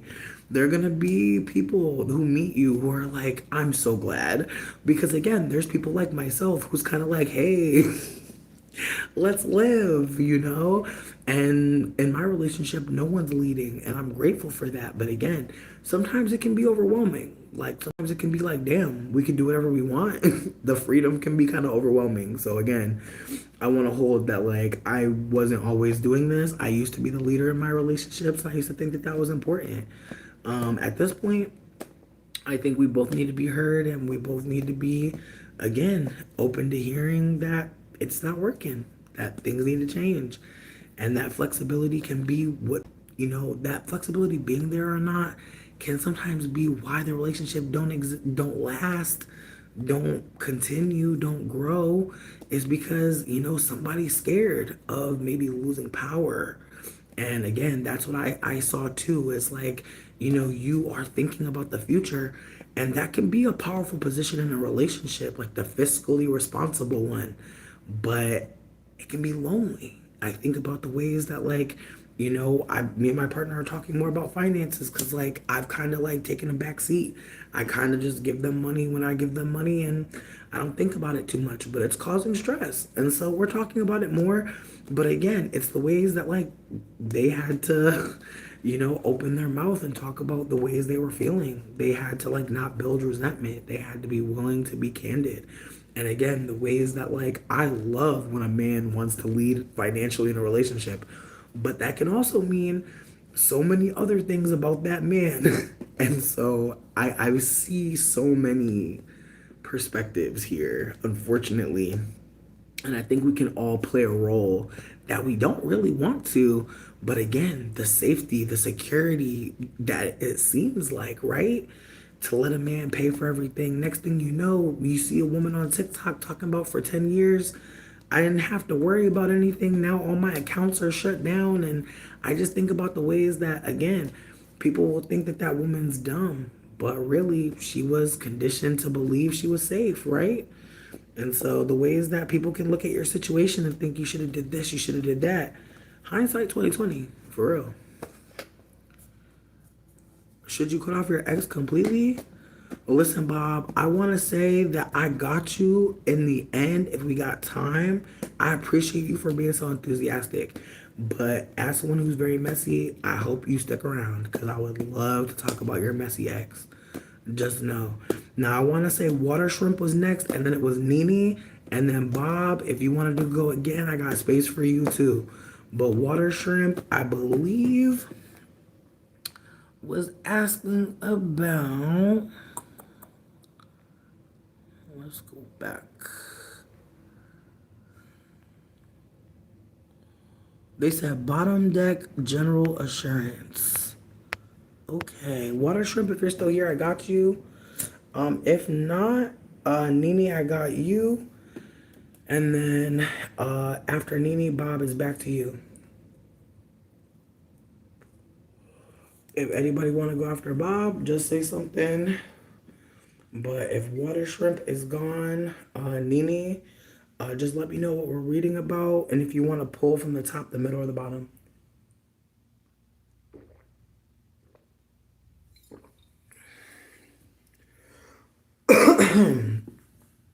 Listen, I'm glad you're enjoying yourself, Bob.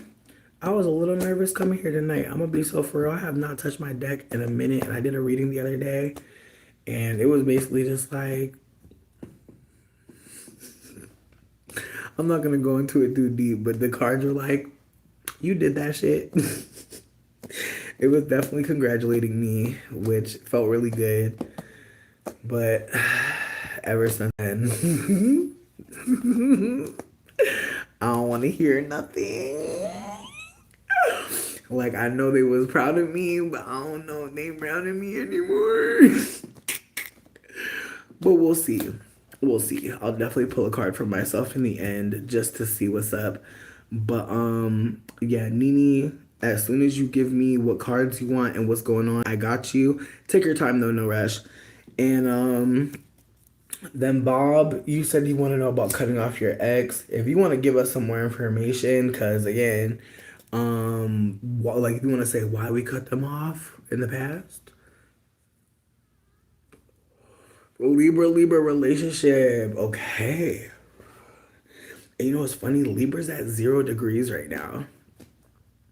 Like if you were to take like a birth chart of today, the rising sign is Libra and it's 0 degrees, meaning that the Libras are very Libra today.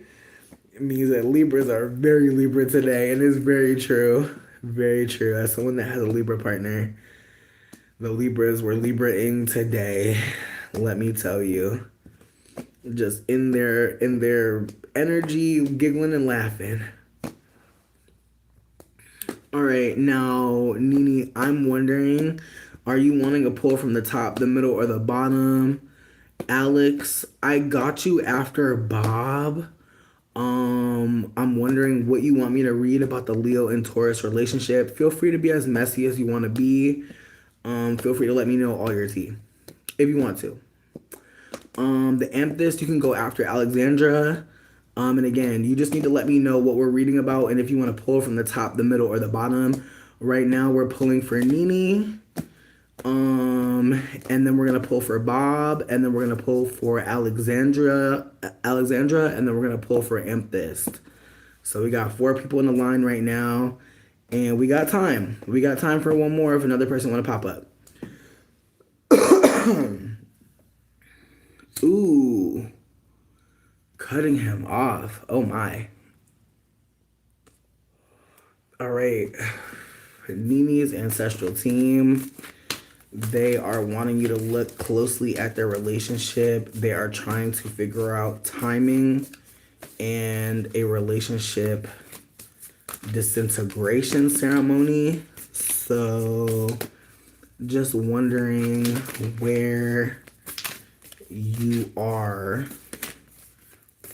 what you can see, and is a disconnection a good thing?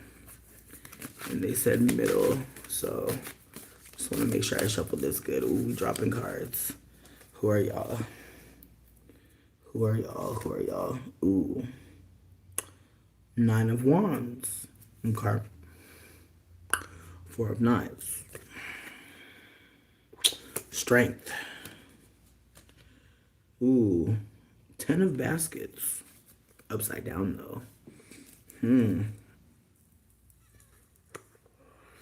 not gonna count these as your cards. I would just, y'all don't really drop cards like that. So I try to take it seriously.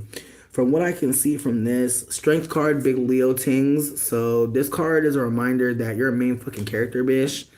And being with another Libra, like, I'm gonna be so for real, like, as someone who is a, like, I'm a, like, I'm a Capricorn stellium, true. But I feel like when people really get to know me, they're like, bitch, you're the most Capricorn. And it's very true. I feel like a lot of the traits I really just don't agree with. But again, I think that unfortunately, I think that when we get the Leo card, the Strength card, the desire to want to put ourselves out there, it can mean that maybe the relationship is a little strangling. And again, I said, Libra dater, serial Libra dater, they love to be baby. Like, don't get me wrong, a Libra will baby you. But they're baby. So, with that being said, two babies in a relationship? Oh my. Ooh, Capstellium, okay. Now, 10 of Baskets, 10 of Cups at the, again, it's maybe giving a little bit of isolation in the relationship. Maybe you're not around the people you usually are. And as a Capstellium, I've been very disconnected from community, so they want $50 just to go outside. So it makes sense. But again, Nine of Wands. This card, when you see it in traditional decks, you'll notice that there's a person who is standing and they look fucked up. They look like they really should be sitting the fuck down, but they're not. And this card appropriately shows a bunch of people at a protest that are unwilling to sit down. They're not sitting the fuck down. And they're all marginalized, meaning that these are people that could be hurt from being at a protest, could really be hurt way more than other people. And yet they're like, fuck you. And so again, there could be a desire to show how strong you are in this relationship. And with another Libra, you're like, Libras are so soft that I think, unfortunately, and like, this is just my own, because I've been with Libras, they can be so understanding. Like, you could, like, again, Libras at 0 degrees, meaning that there's a desire to be more of a peacemaker, because that's really a big Libra energy, and to the ability to socialize and connect with people and have them trust you easily. A lot of Libras, a lot of times, because they're so sunny and plucky, people really don't see them as people that could cause harm. I think it's very hard for people to see Libra as like a bad person or mean, because they go out of their way to showcase benevolence, justice, Libra's big justice card energy. So they can really try to be on the right side of shit most of the time. But everybody got toxic energy, you feel me? Not saying like as a standard, but like everyone can be toxic, can be hurtful, can be causing pain. And I think for Libras it's a little bit more traumatic to be like, oh, me? Like, yeah, girl. Absolutely. But the Four of Knives, Four of Knives, it's Four Swords rather. It has me sitting with the last reading. What up, Max? It's been a minute. I hope you're doing well. But the Four of Swords has me sitting with the ways that, like, again, before knights would go off into battle, they would lay in their own tomb. That's what the Four of Swords kind of shows us, that preparation before battle. And so that energy can really be one that is inspiring you to get the reading about this relationship. You know, you're in a state of contemplation. You're in a state of, you know, if I bring this up, how's it going to land? Because I've had Libra partners and it's like talking about things in the relationship. For some reason, it don't seem like it's a thing. They always want to talk about what's happening in the relationship when there's like a break, there's a rupture. And it's frustrating because it can feel like the relationship is just all good until it's not. And it's a mind fuck because again, Libras are so fun, so sweet, so they love animals, you know. I just feel like Libras are so soft and sweet that like when it's not that, it's like, oh shit. And again, the ways that people expect Capricorn energy to be a certain way, and when we're not, people are like, hmm. And again, it's the ways that, sweetie, I am definitely running the minutes in my mind and my body, but I think about the ways that, again, like people project on people. So we ain't even got in your read, bitch. These are the cards that fell out. These are the cards that were like, look, it's a lot going on. There's layers to this one. And so you said middle card. I'm hearing you. I'm going to shuffle one more time because I appreciate your ancestors for giving me that insight, giving me some more info that, you know, there's some eggshells, there's a little bit of fear in having a conversation with him, which I feel like between me and you, that's the red flag right there. The fear to have the convo about the ruptures, the many ruptures, like that's really like the biggest one. But I've been where you are, friend. I get it. Oh, look at this one. Who is this? Is that the 3? Yep, 3 of Cups. Look at that. What does that look like? Do that look like charcuterie? Do that look like a picnic? Do that look like the girlies having fun? It do. And it do. So again, we're going to get into this. But that's the card on top. And it's upright, meaning it's time. You know how, like, on a TV show where all the characters get together, they're having a good time, and then somebody finally feels safe to say something? That's you, babe. That's you. That you, the character in the show. It's time for you to go have a day with the girlies and talk about everything, and then you're gonna feel so safe. You're gonna say what really need to be said, and it's gonna be important to everybody. Yes, collaboration, support. 3 women rest on a blanket, enjoying grand food. Bitch, you heard that? Grand food and grander company. Okay? Yes. They understand that one of the most significant forms of wealth is mutual support. The 3 of Baskets is a call to celebration and reunion. It is about reveling in wins on all levels. It's time to give and receive, hold and be held, support and be supported. You are enough. You have always been enough. Allow yourself to be loved as you are and to love others as they are. Embrace the equitable exchange of giving a lot but also receiving a lot.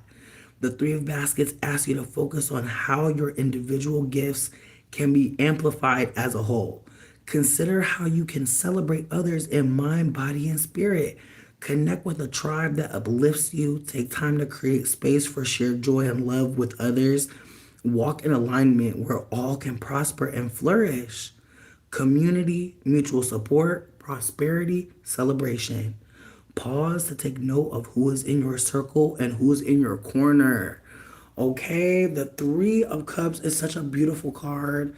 There's so much joy here, so much peace, tranquility. Listen, it's really giving you've maybe been ignoring friendships, long convos on the phone because of what might come out your mouth. And again, there's nothing wrong with trying to hold that, you know, the whole story is a mess. But, you know, these are supposed to be people you can trust to tell it to. Just keep that in mind, you know? Like, if you trust them enough to tell them what's really happening, like, I think that you know that they love you, they care about you, that you trust them for a reason. Now, on top, oh, of course, 10 of Baskets, bitch, they said call your people. They said stop. They said you got too many people that love you to be out here not calling your people, okay? We have a lot of love and support around us. Nini, please do not neglect the people that love you. Ooh, on the bottom. Ooh, you see her by herself on that cliff? Oh no. Oh no, yeah, Two of Wands. Ooh, yeah. This is a bigger conversation. It's deeper than breaking up with him. It's deeper than breaking up. It's deeper than breaking up because again, there's been a lack of community around you, a lack of community, a lack of fun, a lack of ritual, a lack of communion. Like there's just been such a lack of being around love and support that it's easy to think like you're by yourself. It's easy to think you're all alone. You're really not. And I'm glad you got this reading, friend. Truly, because we're gonna keep on talking about these baskets, okay? 10 of baskets. Keep in mind, all these people at the table sharing a meal. Look at all this gold around them, all this abundance. It says happiness and alignment. Family breaks bread together at a table. The hosts are fulfilled by being able to entertain and enjoy loved ones. You hear that? The person with the house is just happy to have the house to entertain the people. Keep that in mind. You might only have the house, bitch. Make it a potluck. That's okay.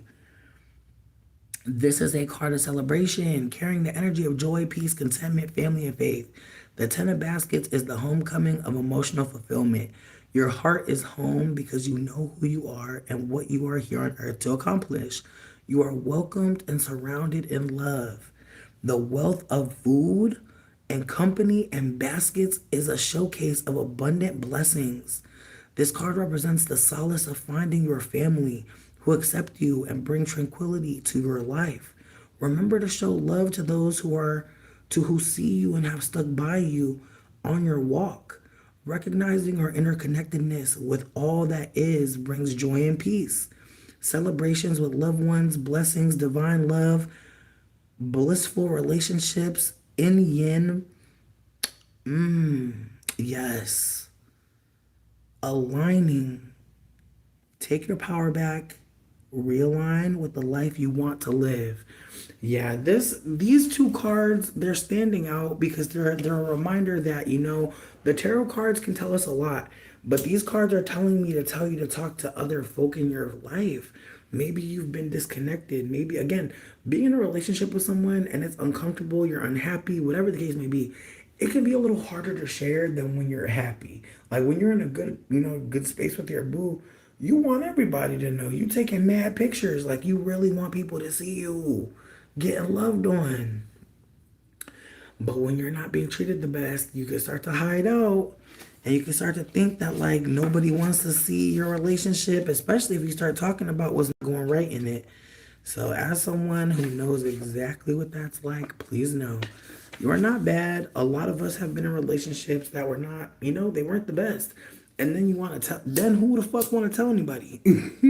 Again, you really never know. Now that last card, discovery and progression. A young woman sits in solitude on the top of a cliff. The Two of Wands symbolizes the plans you have put in place to reach your long-term goals, your manifestations put into action. You have the ability to choose and are well equipped to select the best path forward. The Two of Wands represents the planning phase for the ideas you have been channeling. The route to fulfilling your vision of greatness comes into focus. You know where you want to go and what you must achieve. Power can be intoxicating, leading us away from our authentic intention and desire. When this card is pulled, you are being asked if you are wielding your power wisely. Decision time, fear of change, acceleration of life, project, relationship. It says create a manifesto. Which is funny because Gemini stellium right now, like it's like low-key Mercury's at 0 degrees Gemini. So we're actually in a place like verbally, communication wise, where we're able to see more than this world. We're able to see other worlds. And so I hope you take this as a moment to consider that you have more than that partner of yours, and maybe you're not ready yet. That's real as fuck, bitch. That's real as fuck. But maybe it's time to start planning some friend dates, some friend gatherings, or even just asking if somebody's free to go meet up at a park or something. Try to meet up halfway. Again, gas is crazy as hell, but there's little places to go and stop where people don't really want your money. They want people to go to their spot. So it looked like somebody goes there. Like, again, a lot of these places looking like ghost towns. Shit, so many places looking empty. You might be able to ask them, could you do an event there? And shit, they might pay you. You really never know. They may offer some free shit for you just even thinking about them like that. But it's really giving you, the focus should be on how much love you know you have versus this man. Because the card on the bottom is the whisper that you already know that, like, you've done a lot. You've gone a lot of places. You've put in a lot of work elsewhere. And if you want to leave him, you can. But again, the way a relationship can feel like sitting on top of a mountain, it can feel like you're up there. And as someone who's been single, been in a relationship, thought I was getting married, thought I was, just all the different things, it can be exciting in a relationship. It can be exciting to think like something's happening. We're going somewhere. We're together forever. Like, those things can feel really good. But over time, you start to realize like this person doesn't have a lot of soft skills. Their conflict resolution is just not talking to me for a few hours and then deciding I exist again because they need something. It can be really hard to notice that like this person isn't ready for a long-term anything, and that y'all should have just stayed dating. It was more fun. And again, that can be something hard to hold in the middle of a relationship, that like y'all are better as fuck buddies, or y'all were better as homies, or y'all were better as dot dot dot, and now you're in really deep. And so I'm hoping even thinking about wanting to be done with somebody, that's a moment. Please focus right now on making friend dates. Don't jump out the car into the street. Don't do that. But start to talk to your friends about what's happening, because for all you know, somebody got a spare room they've been waiting to offer you. You never know. You never know. There are people that see your relationship or see you and they want to help, but maybe they just haven't heard enough yet.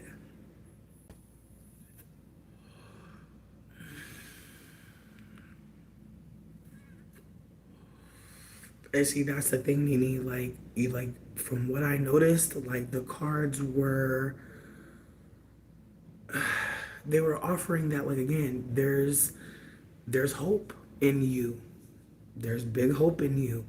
Even being able to see that like things can be different. I think that describes the Two of Wands, sitting up on a rock, being able to see like how things could be different, and also being able to see that you could leave. Like, that's a really big moment. Like, when you notice like there's more than one path and they're possible. It's completely different when you don't have any idea where to go. And so that's what can make it even more confounding, like, especially when they know you could do anything else. You're choosing them. Trust me. Trust me, as someone currently with a Libra, there are definitely moments where I'm like, you could do something different. But again, that's on them to notice.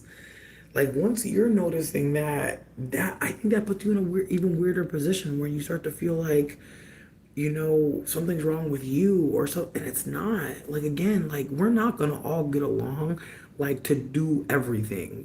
There's some people that you would trust them with mowing your lawn, but you wouldn't trust them with holding your baby. And there's no shade. There's no shade. Maybe y'all don't have the trust built. That's what I'm trying to get at. It's like the trust to be hurt, Like, when those cards fell out, a lot of them were about being hurt, but you can't say, or about being afraid, but like you have to hold it by yourself.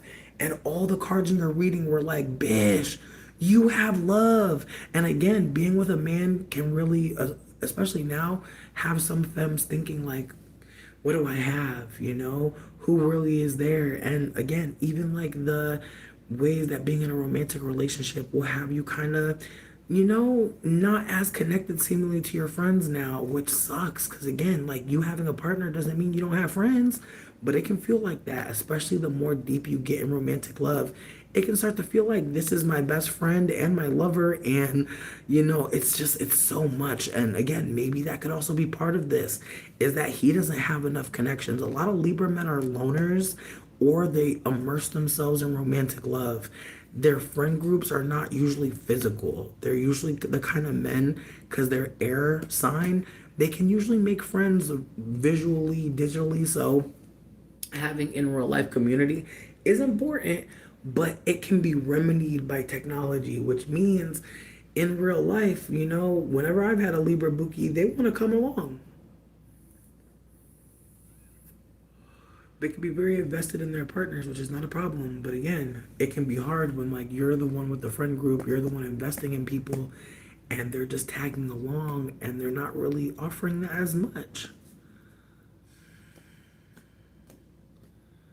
Mm. Mm.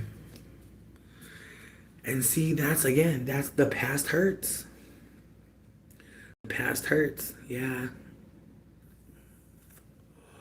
All your cards were saying is time to be around people that make you feel good.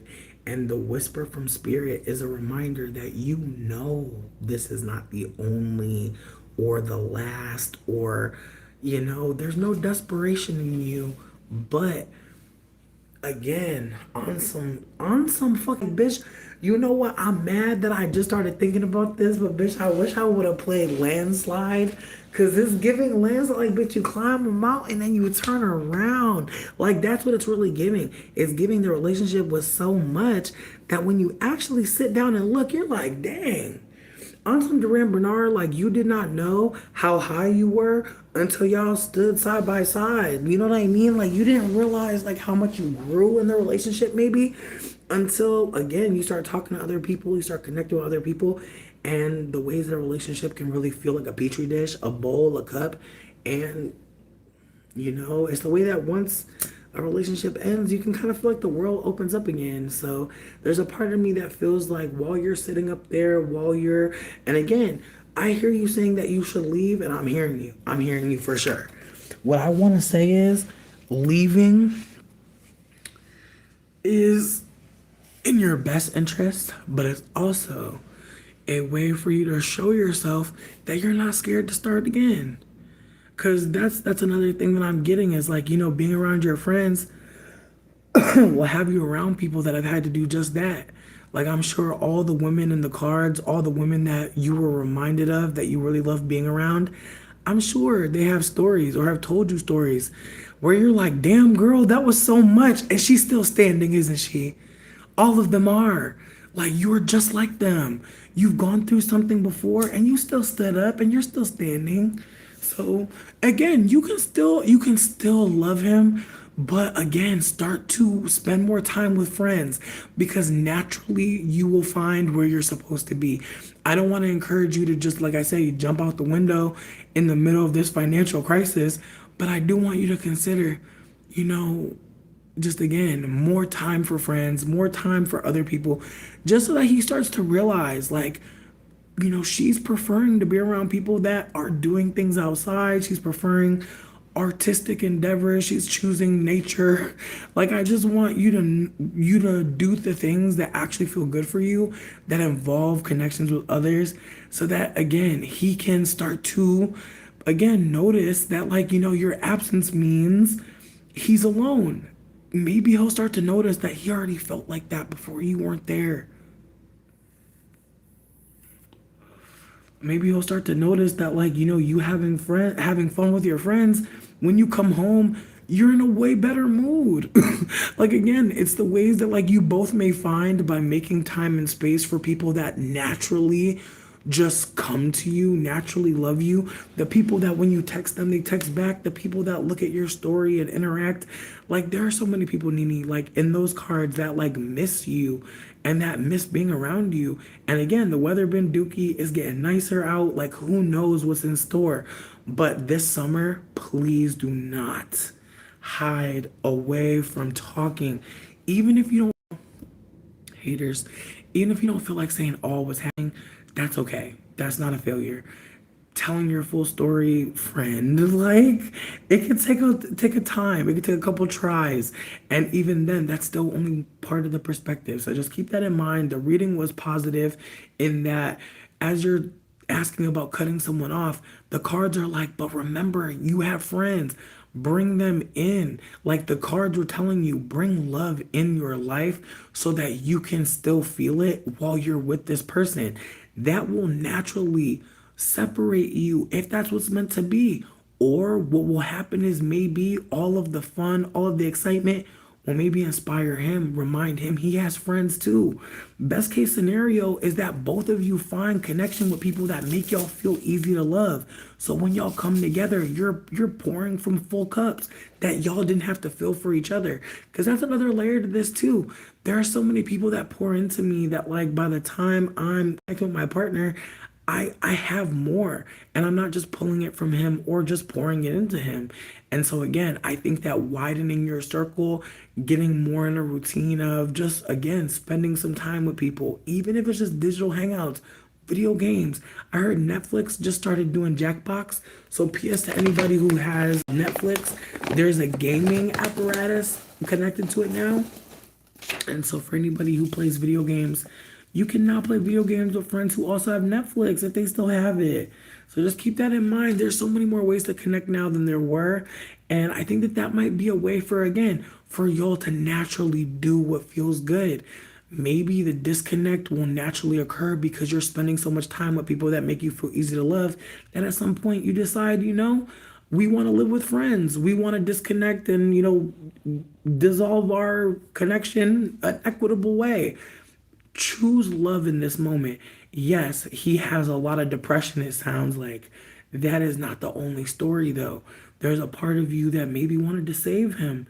There's a part of you that maybe thought you were gonna fix it, that you could fix it together. Maybe in some ways he was treating you like a drug. He was treating you like a cure. Maybe in some ways it felt good. Maybe in some ways it felt possible. Maybe in some ways y'all both wanted that to be true. That all it took was romantic love. That's all you needed was just someone to care, someone to be there. And again, it's the ways that some of us need a lot of mental health support. And a relationship seems like the easier thing to get. It seems cheaper than therapy, which is again a sign of our times. But I'm hoping you reach out because I would love to send you something just for some silliness. Like I actually I'm going shopping for some plant medicine for myself. There's a strain that I've taken here a couple times called Hillbilly Pumpkin. It finally fruited. Like we were waiting for a mad long time, bitch. Like honestly, like this one took a minute. But bitch, the nuggets are so pretty. And this one is very unserious, very goofy, and it kind of allows you to just take that deep inhale, exhale, and just giggle and just let your hair down.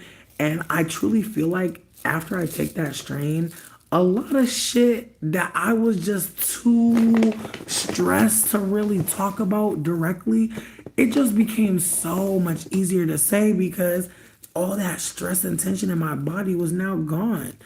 And so, aw, damn, you are a lover. You're a real lover, cause that box was, ooh, you really did show him some love. Well, listen, let me show you some love, cause there's definitely something. Again, if you want to share with him, go right ahead. I'm not a hater. I feel like sometimes, you fall in love with a man, you get caught up with a man, and things don't go the right way, things go kind of left, and then you be embarrassed to talk about it because shit, everybody know you was with that man. And it's awkward because it's like, bitch, who hasn't, got caught up with a man before? Like it can happen to anybody. But again, definitely want to send you something for some laughter because all of these cards are saying you're about to be at the function, you're about to be at the festival, you're about to be at the mall. Like, it was just showing that, like, you have some fun adventures coming, but they all come from calling your friends. They all come from telling people, I want to see you, I miss you. And again, that can be hard to do when you got a couple other stories to share that have to come out. Just like how, this reading was focused on this relationship. I'm sure there's moments where you want to talk about it where it don't feel like you should. I'm hoping you get around people that if you want to talk about something a little bit more heartfelt, a little bit vulnerable, they're excited to be with you. They're excited that you trust them to be this vulnerable. And again, it's not easy to find people to connect with. And so those cards were just a reminder that there are people that love to sit with you and eat with you. There are people that love to commune with you. There are people that love to be with you outside. There's people that love to sit in a sundress and sandals with you outside somewhere, listen to some good music, eating some good food. Like, Nini, these cards were just a reminder that, like, you had a life before this man. And you still do have a life, but the life before that man, ooh, you was having fun, you were enjoying yourself, and again, you can still do that. It's not over, but you get with a man and get in a routine, and it can start feeling like, and I hate, like, listen, I love this movie so much, like, fuck Tyler Perry, but Acrimony is so good and terrible. Like, I really think it's one of the best movies, because again, I don't give a fuck how she got on the boat, and to be real with you, do that really matter? It's just a reminder that, like, if you're stuck in something real terrible, and you don't say, you, like, let it build up inside of you, what won't you do, like, when it finally bubbles out, like, what wouldn't you do to communicate, like, how angry you are? Like, I think about that. I think about how sometimes we get with people, or we're in a connection, fuck it, even a family dynamic, where we really hate this shit, but we can't say for whatever reason. And over time, it starts to really turn into all types of physical, medical issues. And I think about that, like, how many people got, like, sick, and it's like people around them, like, just treating them like shit, or just won't let them emote. Like I think about, as an anxiously attached person, it can be hard for me to, like, not get communication. I'm just like, why are you not just talking? And it gets even more rough because I know that, like, in some situations, if they spoke, they would have to be honest about how they don't give a fuck. Like, again, some people don't communicate because confusing you is easier. But also, some people don't communicate because they don't have the skills to do so. Like, being comfortable to hear that your behavior's, not been acceptable, that takes time. And I think, in some ways, that he's not ready to hear that. Like, I think that he's not ready to hear the ways that, like, and, like, really hear to, like, listen to hear, not respond. And so, again, as someone who has definitely been where you are, absolutely, I just hope like, sometimes we don't get to keep people in our life as long as we want to. And it's such a shame because there's some people that don't treat us the best, but their laugh, the way that they hug, the way that they do something really fun and silly, and the ways that they can still make us feel safe, even though there's a lack of safety there.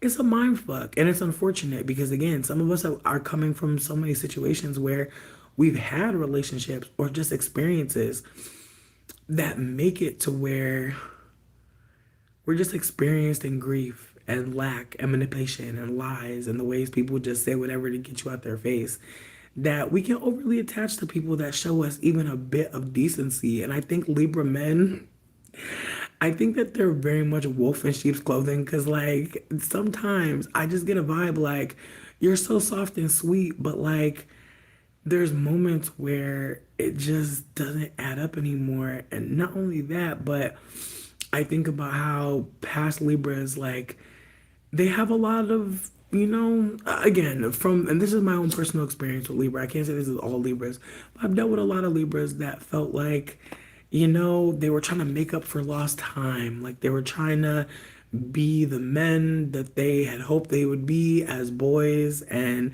I think about a lot of them at some point realizing that masculinity is not what they thought it was. And like you said, you have a Capricorn stellium, meaning that like you have a lot of Capricorn, Saturnian, and Saturn is very old man energy, very like experienced elder energy. And I think about how Libra is also experienced, but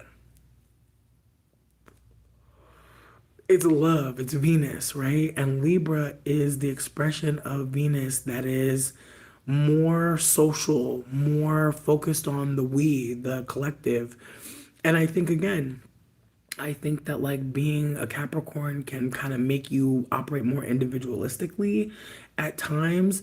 And the Libra can be very much all over the place, very much, and again, depending on their stelliums. Oh my God, happy birthday, Deirdre. I definitely got a birthday reading for you if you want to stick around. But I want to say I got like three people ahead of you, but I definitely got you. I'm after Amethyst. But yeah, this reading was really giving that like you really need to get around people that love you because I think it's gonna be a reminder, like a little tap on your heart that you're easy as fuck to love, that it's really easy to talk to you. It's really easy to tell you the truth.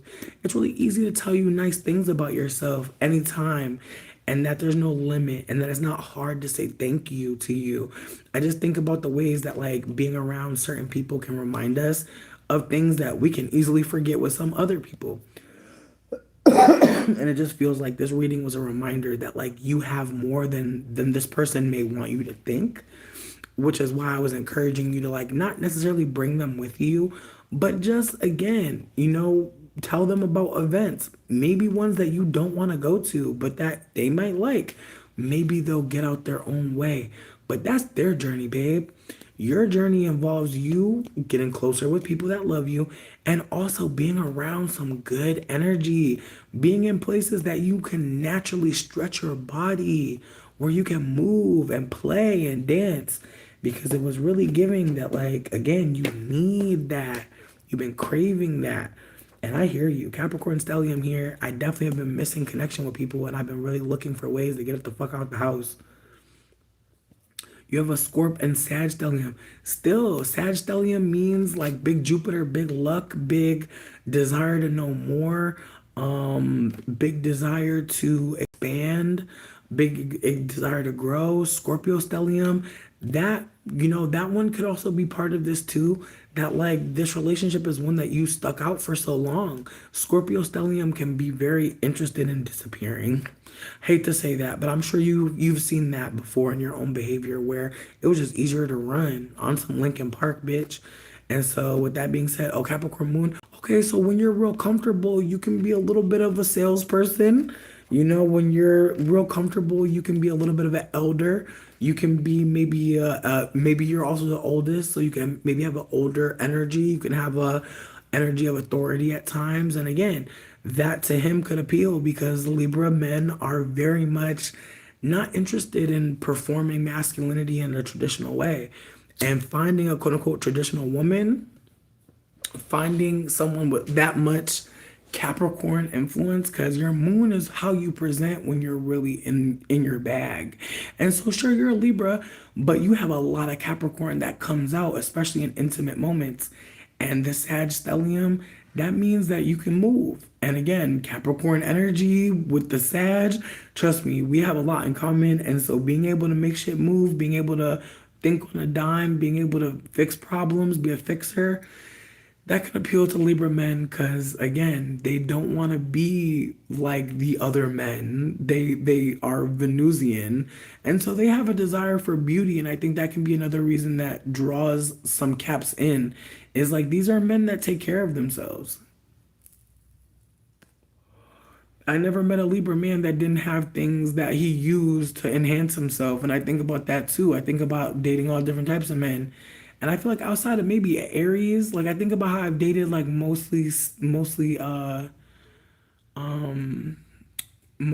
cardinals. And like again, they all had their zhuzh, you know? And so, again, there can be so much drawing you close, but it's seeming like you need some time apart so that you can remind yourself how much fun you are to be around.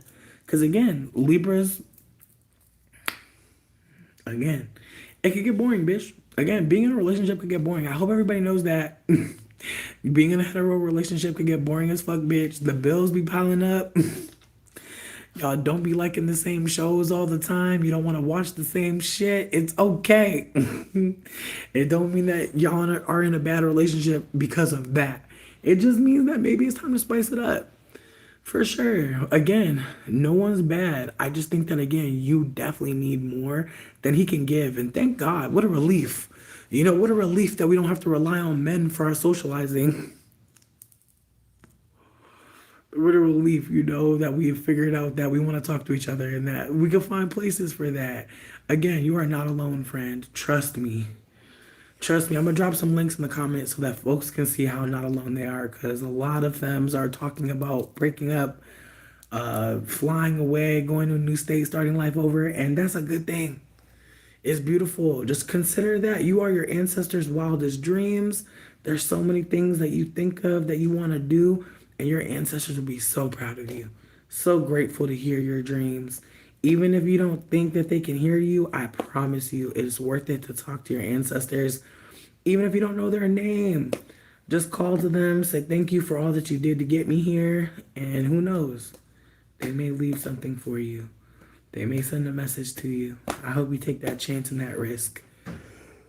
Nini, just thank you for giving me just any of your energy. I really do think that, like, you have so many relationships to focus on. I think that that's what this reading was trying to name, is there's more love out there for you to focus on. And thank goodness, what a relief that instead of cutting people off, we should think about pouring into others, bringing people in. Because who knows what that will mean, you know? Of course. Just thank you again. If folks wouldn't mind, there was a person that came in earlier and they were going through a little bit of something and they dropped their cash tag. And I just wanted to, actually, I think I could pin it. I wish I would have did that shit before. Okay. Yes, I can pin it now. All right. I pinned the message. If anybody wanted to send me anything, just send it to this person, all right? Let's do a little bit of mutual aid support for each other. You really never know. If there's anybody else in here who needs some mutual aid support, just post your Cash App. Trust me, I'm gonna get those hot wings regardless. You feel me? The hot wings were already got, bitch. The hot wings they already exist. Don't worry, bitch. Don't worry. They're going to exist regardless. With that being said, I want to say the next person is Bob. Bob, we're gonna talk about your ex and cutting them off for good. I think you had gave me a little bit more tea. Also, Amethyst, if you know where you want. Oh, Alexandra. If Alexandra's still here, I got you. And then Amethyst. If Alexandra's not here no more, then it's Amethyst. And then after Amethyst, it is Deirdre, whose birthday it is. Hey. But yeah, getting back to Bob though. Bob, if you're still with us. Ooh. You said that you said you don't want to linger. I hear you. Not are you dating Bob? You got me screaming. I'm screaming. You're funny as hell.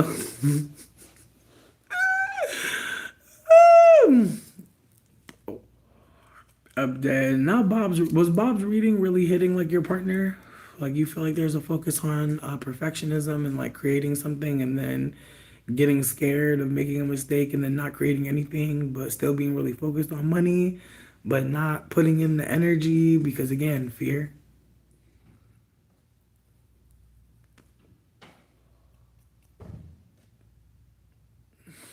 Now listen, if Bob is no longer here, that's okay, Bob.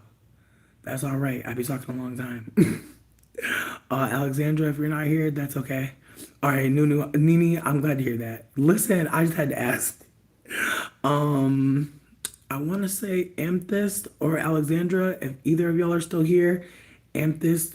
I didn't hear Alexandra before, so Amethyst, if you know what you want, just tell me what you want me to pull the card for. And if you want it on the top is a loud card. I like to think of it like the top card is unheld, it's unbound, it is something very clear. The middle card might be a little bit more internal, something that maybe you're only willing to say to yourself, something you're only willing to admit in your head. And the card on the bottom, I like to think is a whisper from spirit, something that nobody really asked for. Some people do ask for the bottom card, and that's just fine. But a lot of times people really want the clearest message. They want something really loud. And my deck is very loving. It very much tries to get people to connect with each other more than disconnect, more than think that they got to do it on their own. Like my deck is very much interested in interdependence and knowing that we're not going to do it by ourselves. What a relief. We're going to need help. What a relief, right? But I know some of us, we can't accept it just yet. And that's okay. You're going to get there. I promise you. You're going to realize sooner than later that you don't need to be stressed out, that you don't have to go through what they went through, that they can help you now, that we can help now, that repair is possible now. And I know, again, some people are just not there yet. That's not a problem. The world is not inspiring much hope. So it makes sense. Again, if you're not feeling like you want to be here, please know I'd love to help. But again, if you're not ready to talk about it, not ready to be candid about it, that's okay too. We all are on this hell rock together, and some of us are coping better than others. But please know we are all hurt by this system, and finding a way to connect, finding a way to be closer with each other, that is unfortunately something that scares us, but is what's gonna save us. That's the thing. It's so scary to connect with people, but that's part of like being in community is the risk of not being connected, the risk of not being right for each other. You know, we have to be willing to take those risks and trust. And again, even if we get hurt, knowing that trusting was not the problem. Putting yourself out there, wanting to be close with people, wanting to connect, that's not the problem. People hurting us is the problem. People using colonized behavior to cope and navigate life, that's the problem. Trusting someone who's lying, that's not you doing something. But it's easier to think you did. Angelica, it's been a minute. How are you doing, beauty? Listen, if anybody else wants their cards read, I think Amethyst left. I think Alexandra left. I think Bob left. So we have room for 2 more readings. If any other people want to get read, anybody else want a card read, let me know. And also, if you wanted to send me a tip, please just send it to CKK Blessed. Their card reading was a little heavy, you know? And from what I read, they needed support and they confirmed it and they dropped their Cash App. So that's why their Cash App is down there like that, because the reading was really giving like they're doing their best, but they don't have all the support. And I've been watching Teen Mom lately, and bitch, watching Teen Mom in my 30s, I'm so grateful. My friend Sarah was like, bitch, I get caught up every now and then. Oh, Deirdre. Dang. Well, you know what, Deirdre? I'm going to still pull a card right now for you. Just because, again, I didn't mean to cut you out. There was a lot of messages, and I'm sorry I was sliding through real fast. But if you want to tell me top, middle, or bottom, it'll be here for when you get off the train, okay? If you want to, no pressure, though. No pressure. But I got you. If you know where you want it pulled from, I'll definitely give you something to come back to if you want. But if not, if folks aren't feeling like they want to get a reading, if folks are done, if folks are tired, that's okay too. I've been here for a little bit. For sure. Thank you, Deirdre. Happy birthday. But yeah, like I was saying, I'm grateful as hell for everybody that stopped by. Thank you for letting me pull a card for any of you. I'm hella grateful. I love reading tarot. I love getting cards that, again, remind me of other situations, other moments. It really feels really just so fucking exciting because you really never know. But before I go, I will pull a card for myself, like I said, because I definitely been making some silly mistakes. And so I really just want the cards to just give me some affirmation. That's all I want is the affirmation. That's it. Whatever it be about, I just would like some affirmations, please. Because sometimes you make a lot of decisions on your own. And it's nice to just ask your spiritual team, like, do y'all see me out here? Like, just please give me something. All right, I'm gonna pull it from the top because I like it said loud and clear. Ooh. Aww.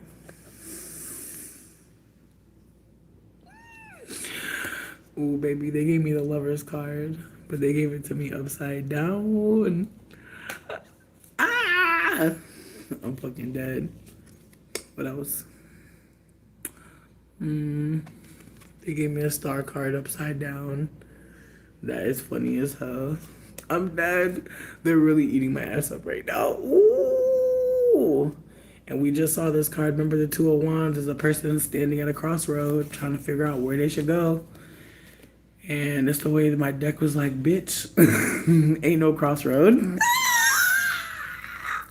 Ain't no mountaintop. You feel me? This reading really just told me, you know, romantic love. What's that? What's that about? And again, I'm not about to do too much. I'm just going to say that I've been just trying to reevaluate romantically, been just trying to figure out, you know, what's for me. And I think that they're trying to tell me that my focus should not be on romantic love. And I don't disagree. I definitely don't disagree. But I think it's also, again, trying to remind me, like, bitch, you've already learned this lesson. And that star card, upside down, bitch, that's big Aquarius. I got Venus in Aquarius, so I take the star card very seriously. I see that as like my love. I see that as my heart. And I think about how, again, I usually feel like one of a kind in relationship. And right now, I just feel like I'm not sure what's happening anywhere. Like, I'm not sure what I want. Like, I had an experience with somebody that physically, like, made me kind of sick. And I'm just, like, realizing that romantically, like, being in a relationship, like, there's just so many conversations that need to happen. And I feel like that's more why I'm kind of over romantic love right now. Like, I'm kind of over being as romantically intertwined because I feel like there's just so much to talk about. And my partner's avoidant and I'm anxiously attached. And so there's times where there's free flowing convo, but like it can be really hard to like not trigger shame in either of us, honestly. And I think again, once shame is triggered, once conversation is not, you know what I mean? It can really be a situation where like romantically you could just feel spent. And so I feel like that's where I feel. I feel kind of like romantically like spent, unfortunately. Yeah. I just feel like emotionally, romantically kind of just like, dang, like there's so many parts. Like I remember just like thinking like a relationship was like a man loves you. It will treat you good and buy you stuff. And like again, the ways that like some of us don't evolve past that, and I don't mean to disparage, I'm just naming that like for some of us like we have a couple things on that list and it's not much. And again, the ways that as you get older, hopefully the list evolves and you start having way more desires and like boundaries and like just things you won't accept. And again, the longer that list gets, the longer the conversations need to be. And with an avoidant partner, it can be really scary for them to like know that there's more to talk about because they already don't want to talk. But it's not because they want to hurt you. It's because, again, talking usually doesn't lead to good things. Like, they don't usually know what to say. And again, for some of us, especially anxiously attached people, we've gone through trauma. That means, like, we know how to talk good. lie good, maybe like maneuver in conversation seemingly easily, but there's a lot of layers that go into being a person like that. Like you've had to be scared to the point where you thought, I'll just talk my way out of this. I have to communicate in order to make this work. And avoidant people, a lot of times I think like they've been so physically and verbally abused that they're like, I'm gonna just run because like your words can't hurt me and neither can your body. Ooh, Amethyst, you're back. I'm so glad to see that. But yeah, after dragging myself, I feel like I'm not gonna read from the book because I feel like again my reading was very accurate. Like it really is like that's the affirmation I needed, that like the focus should not be on romantic love or like heteronormative love or love that pulls us away from community, love that doesn't make us feel beautiful, love that doesn't make us feel regenerative, like love that isn't filling our cup. Like that's not the only story in our life, if that is a part of our story, but it can be so soul sucking. And again, the more visible you are online, the more people that know you have a partner, the more it can be scary to reveal like things aren't good or I'm not happy. And so I'm hoping y'all know like I care about Dane enough to like, be honest with him, but I'm also not gonna like live a lie just because like y'all know I have someone that cares about me and vice versa. Like if things aren't going well, I'm not gonna lie about that. But I also think about the ways that it's hard not to want to. Because again, like there's still a part of me that knows like being fat, being not white, people really do see us in relationship as like something aspirational, as someone to point and be like, see, somebody fat is getting loved. And again, when you're not being loved correctly as a fat femme, it can be really hard because you're like, ooh, do I want to be seen as single? And that really should not be the fucking question, but it is. Sometimes, like, the question is, do I want people to know that I'm not being loved, that my cups aren't being filled by someone intimately? Like again, the ways that like I've definitely thought romantic love will save me. Romantic love will be what changes my life, changes me. And again, the ways that like that's not true. And like I think more femmes are telling younger femmes that. And it's scaring a lot of men because a lot of men want to be the knight in shining armor, the man who makes it right with his paycheck. And it's just not realistic, especially in this financial climate. But with that being said, do I love Dane? Absolutely. Does he love me? Absolutely. But I think at the same time, I think moving forward in life, I think a lot of us would benefit from being honest with whoever the fuck will hear us that like things aren't perfect. There's things to work on. And so that people don't get so caught up in like these relationship channels or like people trying to show off the relationship too much. Because again, you can only see so much. So much of relationship is in those little moments when it's just the two of you. And that can be hard for people to digest, which is why it's so easy to watch two people in love like seemingly be happy. It calms us. It makes us think that maybe that'll be what helps. And again, the way seeing a fat person lose weight and how excited they are about all the attention that again is very short lived, but they don't know that yet, right? Like a lot of people who lose weight, like they think it's gonna be forever that people care that they lost weight. And like again, if they make it their identity, probably so. But again, it's the ways that like some of us think like these things, if they're happening, someone will notice like that we are worthy. And I think the worst part about it is like you are not even in the room. Like there's so many times where I think as a fat femme, I'm like watching myself outside of myself, like do the thing and not even be in it for real. Cause I'm like, surveilling for fucking hater, weird bitches laughing at me, being mean to me. Like again, the ways that like being fat and going outside, some people will remind you like it's not safe. And like there's mean people and there's weird people. And again, the ways that like when you're fat and being loved, the ways more people look at you. And so again, the ways that you can be so interested in being seen that like you're not even looking at yourself. Fuck, you're not even feeling yourself. You're not even feeling the moment. And so I just have to remember that like, I'm not with this person to show anyone. I'm with this person because I want to be, because I want to be with them. And when that's not the case, I want to be able to say, I still value you. Like, thank you for loving me when you did. Like, I want to like leave connection on some like, thank you for sharing so much with me. Like, I want to be there more than I want to be like, and this is all the things you did wrong. Because again, in the relationship, I want to be telling them, hey, I don't like this. So that at the end, there ain't no big explosion, ain't no big letter, ain't no, but again, in relationship, a lot of times, anxious people, even as we become more secure, we're still going to unfortunately connect with the avoidance. And you know, I'm gonna stop. But just thank y'all for listening to my story. Amethyst, you said Aquarius, Sun, Libra, Moon, Pisces rising. You want the top card. You said you want to know what's going on with you in a friendship. Not sure if you can actually see my messages. Yes, I can see. I can see. Do you know what card you want, dear? I think you said top. I could be wrong.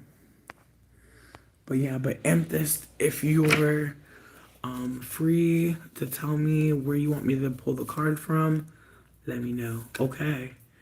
And you want to know about you in a friendship. Okay. All right. Feel free to give me more information if you want to. But Amethyst Spiritual Team, Amethyst said that they want to know about a relationship. 2 Aquarius women. Okay. So 2 women who are very observant from what I'm gathering. Keep in mind, Aquarius motto is I know. So Aquarius people spend a lot of their life documenting mentally experience. So keep that in mind. Some of y'all, both of y'all could be pulling from experience and not even be with each other in the room. I have an Aquarius mom, and I'm telling you, that woman be time traveling. She be remembering all types of stuff off of a sentence. And I just think about how sometimes we're not really talking. She's gone. Like she's recalling something, pulling something from something else. And it's like, dang, she's not even in the room anymore. And I'm sure on some psychic shit, that's cool as hell. But as a parent, that could be rough. And as a friend, that could be rough. Because again, you're trying to talk about something that's going on. And there they go, reminding you of something from maybe 3 years ago, 10 years ago, just something else. And again, I know means experience. I know means I've seen this before. And so some Aquarius people can be very stuck in the past because, again, they learned from that and they want to share. It could be a lot, though. And it could lead to a lot of assumption. Unfortunately, sometimes we say I know, but really you heard. Sometimes you say you know, and really somebody else, like it happened to somebody else. But again, I know. It's such a declarative sentence, and it means so much in certain contexts. And shit, you could really know, but baby, the way you said it, it gave like you're better than everyone because you had access to information. Whew, I've been there. Definitely been there. All right, on top. Ooh, death card. Death card, but upside down. Whoa. Now, this is a big Scorpio card. So, I want to say that Scorpio is at play. Death upside down, it means that to me, and we don't know the other card supporting it, right? But to me, the death card upside down means that this is not over. This card really is a reminder that like death isn't just physical, right? But there's many ways to die. And maybe this relationship is one where you're not sure how it could live again. Maybe you're at that point where you can't even think of what repair would look like. Maybe that's how much resentment has been built. Maybe there's been too much pain. But it's feeling like I'm not sure how we could come back from this. Like that's what I hear more than anything. Now in the middle, ooh. Now, we talked about this card. This is the Erykah Badu Bag Lady card. This is Erica Badu, bitch. And yes, she has a baby on her back. And yes, she has sticks for a fire on her head. Yes, she's carrying everything.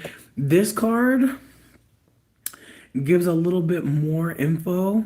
Maybe this friend has really been leaning on you. Like, maybe this friend has really been leaning on you. And maybe that's, again, another reason why you're like, I don't know how we can ever get back to good. Because I'm so overwhelmed. Like, this relationship is so far from what I ever wanted that I don't know if we could even start over. Because maybe she comfortable with that relationship. Between me and you, bitch, I got an Aquarius mama, and I told her I was gonna send her some money, but I ain't get no money to send to her, so I've been avoiding her. And it's the way my phone do not ring, like real talk from that lady, but the way she called me, the way she been sending me messages, like it's the way she want to talk so bad right now, and it's only to be like, "Where's the money?" Duh. But I'm pretending to be dead. I know that's crazy, but listen, she don't be on the internet like that, so she has me think. But I know she online, but she don't want me to think she online. She very dramatic as an Aquarius. So with that being said, I got an Aquarius on me right now for money, so I pray for you. Ooh, bitch, I'm trying to just come up with a lie that would make it make sense that I didn't send the money and I ain't answering my phone. I'm just trying to come up with a good lie, bitch. Because again, she's an Aquarius. She already know I'm a lie, so I gotta come up with a good one that she don't ask no questions about. So, anyways, on the bottom, ooh, who is this? Ooh, okay, the Page of Swords. Okay, and swords are communication. It's air. And this being upside down means that you don't really have a lot of curiosity. You don't really want there to be a resolution, and you're not bad. I just want you to notice that, like, he diving, he's in the water. Like, relationships are messy. Relationships involve, like, not necessarily a fight, but a desire to get to be direct, a desire to go to the source, to go and seek and try to understand the other person. It feels like at this point in relationship, there's a lack of desire to want to understand because it seems like you've been very understanding, and not just very understanding, perhaps exploited. And not just exploited, but expected to support in a particular way. And again, who knows what this looks like in real life? It could really be a situation where this person comes over and expects you to have cooked. They could, go out to eat with you and confidently not bring a wallet. Like, just operate like you deserve to have less, operate like you deserve to be struggling, or operate like your struggle is different from theirs when really you may actually have a lot in common, but they're holding themselves differently from you. It could be completely opposite to where like this person is not struggling and they're seeing you struggle and they're not helping at all. And they're not really maybe putting burdens on you, but they don't care that you're struggling. Like it doesn't like it's like anytime you bring up something that's really happening, maybe they could be so just again so plastic and so cold that it can really feel like it can feel like you're by yourself in a reality of lack, and this person just can't see you, and like you see you, and when you see you you're like, I'm tired, I'm worn out. And when they're with you, they're operating like you should be in a good mood. They may treat like, poverty or just anything scarce as a personal failure to be happy. And again, it could be again on the flip side where, maybe they're going through something and you're being as supportive as you can be, but it's almost like you can't live your full truth around them. Like you can't be happy about things that are really happening because maybe this person is pocket watching. Maybe they are expecting you to be suffering and they're projecting on you to where, you don't really want to put on your nice clothes. You might not want to put on that new fragrance. Like you may be downplaying how maybe comfortable you might be because this person is projecting on you that you should be helping them, or more people should be helping them, whatever the case may be. It's giving that like this relationship is not one that feels, it just doesn't feel regenerative. Like the death card upside down, it just feels like it's a energy that feels like it's so, like, it makes you think of like this lyric in a song where it's like a heart that's so bent it won't break. And it makes me think about how some people are so hurt that it feels like nothing can hurt them. It feels like their pain is so in the forefront that like there's no new energy. It just feels kind of like they're always in like a mode, or rather they're a sufferer of long-term depression. Could be that too. But it just feels really heavy, and it feels like you're exhausted too.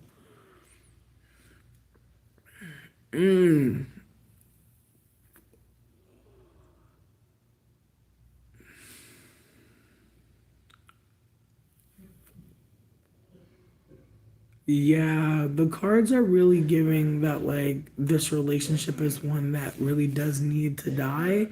But again, you've known her so long, you're like, how do I disconnect from the, again, even you saying when you don't talk to her that much, she's reaching out. I hate to say this, but she really wants to be around you so she knows who she is. And I know that that can be a hard thing to hold because some people have been through that too and like just didn't have the language. But there's some people that are only in our lives so that they can feel superior, so they can know who they are in the room. And the more you think on that, the more you may notice relationships where you didn't do anything to this person, but you were always the butt of the joke. You didn't bother nobody, but somehow like they always invited you, but it was never as like a friend. It was always as a function, a utility. And there's some of us who've been utilized. I know me, I love to talk, so a lot of people love to bring me to shit too. But again, at some point, I just start bringing myself to shit. Because you let somebody bring you to an event and now you're stuck with them and whatever the fuck they're doing out here. And it could just be a lot to be connected to everybody. But I will say that the card that really gave me pause was this one, because my sis, like, just so many things on her. It just feels like you have a real life and she only wants you for the fun parts.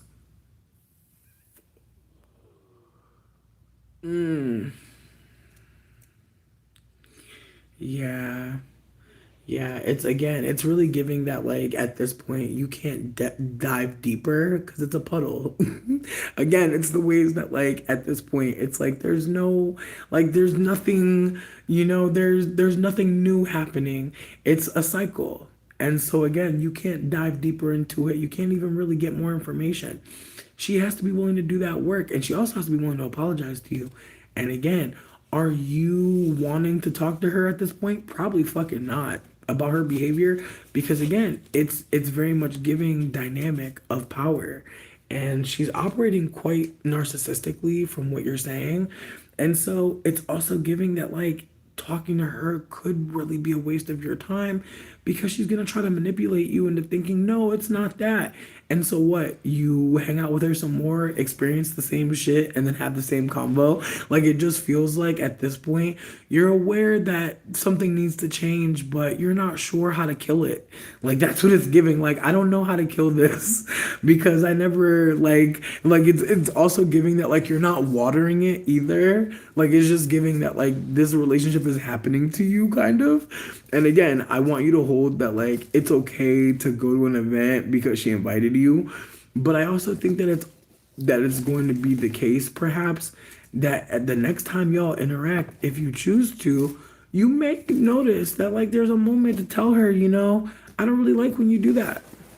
And this could really be a moment perhaps for you to start to stand up for yourself, because again, this isn't to say that you need to suffer her. This is me trying to name that like some moments in life, instead of running, we could choose to be vulnerable. This is not me saying that you need to do this. Don't do this shit if you're not feeling like you can again stand with the backlash that may come, because again, this person does sound like they may try to fight for themselves instead of listening to hear you and change their behavior, hold themselves accountable in the moment. it takes time. Like, I'm not sure how old you are, but there are going to be a lot of people who aren't ready to do that. And it's not because they're bad, it's because they're not used to conflict in relationship. Some people really, a lot of us, are used to people just getting away from us if they don't like us. We're not used to, unfortunately, having connections with people and then things going wrong and anyone feeling safe to say, hey, when you did this, that really bothered me. And it sounds like they want to repair something. Sometimes when people finally talk to us, it can sound like, oh God, they've been holding this for so long. They're so mad. I'm such a bad person. And now, who cares what they're saying? You've already gone inward with it. You haven't allowed yourself to really sit with the fact that this person isn't afraid of you. Like, I want us to start thinking about that. That when people take the time to say, I don't like this behavior, this is hurting me, they're giving you an opportunity to like shift. Like, they're giving you a moment to say, hey, I can do better. And again, if we thought about it like that, maybe some of us anxiously attached people wouldn't go, like jump to conclusions. Maybe we'd take a moment to notice, you know, I've been there before myself. But again, the ways that like this relationship has been going, depending on the power dynamics at play and the other people in the friend group or just things in common, places in common, it makes sense to not want to tell someone this because again, this could be a moment where you find that you're brave and you're honest and oh no, this person has been waiting for you to say something so they can now unleash on you. And that's why I'm giving you a little bit of a pause, a little bit of a caution. Because again, even if this person acts like they don't understand or they don't see it or whatever the case may be, it doesn't mean that you have to go along with that. And it also doesn't mean that you're lying or that you're mean. It just means that, you know, the behavior is tiresome. You're unwilling to keep on cooperating with it. You were going along with it for a little bit, but it's not feeling good. And again, you could tell them, you could. But again, the risk of that, are they worth that risk of intimacy? Only you know. And so, with that being said, do what feels right, but also consider that you could practice telling someone that you don't like their behavior and seeing what happens next. Because in the future, you will have to do this. In the future, you will have to say, you know, I really care about you, even if we're not talking about this person, you know? Because there may be people, or there will be people in the future that you really love, and they do something really shitty. You're going to have to learn how to say, you know, this behavior, I've been noticing XYZ, and it makes me feel like XYZ. You know, what do you think about this? Like, do you know why you do this? Again, lead with curiosity if you want to. I'm not saying that you're there anymore. I'm just saying that, like, in the future, when you get into a relationship or a friendship or even acquaintanceship and you start to notice behavior that you're not liking, there's ways to check in and try to figure out, you know, why are you doing this without it giving, like, I hate you and I don't want to be your friend. But again, after a certain amount of behavior, certain behavior, it can be really easy to know. This friendship is not one that is serving either of us. We don't feel better in each other's company. And the way that she's calling you, the way she is, it's kind of giving that like she knows she doesn't treat you the best, which is why she feels like she has to blow up your phone, which again is awkward because again, if you don't treat someone really good, why the fuck are you calling them so much? But again, the loneliness pandemic is hitting all of us, not just men. But again, a lot of times, sometimes we hang out with each other on some like obligation shit, obligatory shit, and like we don't even be liking each other. And it's awkward because I've been in a situation before where I was hanging out with people that didn't like me, but hanging out with me was just something to do. That's hurtful to realize, but I think if we try to align more with our hobbies, things that we enjoy doing, we'll find that we're in the company of people that are enjoying similar things as us. They may not be our friends, but they're people to get close to in some respect. Not mentor. The amethyst, this is really fascinating. You said y'all are both Aquarius. I really wonder what her stelliums are because Aquarius with Capricorn stellium might be someone that, again, like they might have moments of being rebellious, but at the end of the day, they want to get a 401k and they don't want to be out here down bad. And so again, it could be fun to watch another Aquarius with different placements. Mm.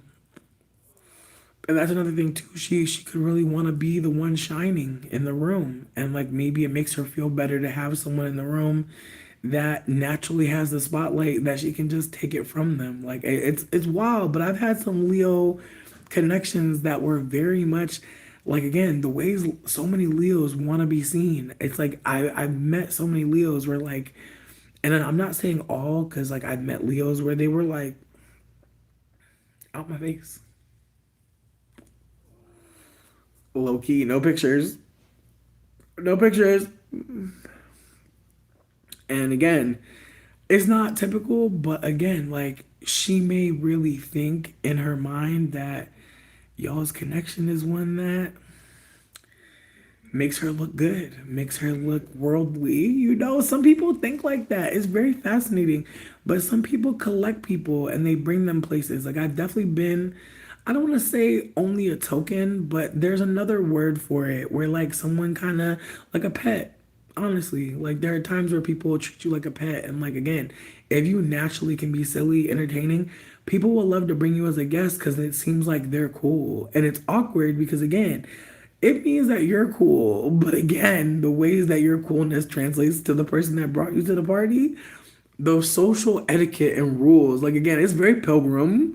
It's like, oh, look at the pet you've brought to the party. Like it just makes me think of like just pilgrims just posturing over each other. Look at my guest. Look at the person I've brought to the party. That shit is wild. Meanwhile, I'm sure you're just excited to go outside and enjoy company and be social. But you can feel when people are like not invested in being a part of the group, like they're standing apart. And I feel like that's what you're noticing as well. That like she's holding herself differently, but she blowing up your phone. And it's like, what's going on? Again, some people want to be in charge of the girls, and it's awkward because we're all free. But some people get in friend groups or connections with people to be like bossing them around, and it's awkward because, again, I think we've seen that friendship dynamic. If you're a femme, I think all femmes have seen that friendship dynamic where there's one girl that's like acting like she's the big sister, and it's like, y'all are not sisters. Like, y'all are not related. But again, like some patriarchy really does turn some femmes into mamas, and they don't got no kids and they trying to find people to mama. I feel like that definitely happened to me. Absolutely. Now I just be trying to help people in general, but I definitely felt like I'm in charge of the girls. And again, it's like, no, you're not. But again, the ways that bad girl, like watching Bad Girls Club, watching most media geared towards femmes, like there's all this desire to like have the Regina George, the main girl, the final girl, the Sailor Moon, and it's just awkward because again, the ways that our media shows us like a lack of interdependence as a standard, the desire to have a main girl, a lead girl, like it just again it puts us in a position of where we do push others away, where we don't look for connection. And I see people saying like girls girl and things like that, and I love to hear it. But I also think about the ways that like some people really do say that to mean that like if a femme person is behaving all types of ways that they don't care. And there's moments where I just wonder like, damn, if people notice, you know, how low they drop their standards. Like sometimes I just be wondering if people notice that, like the person to person, like how the standards raise and fall, and it's like, whoa.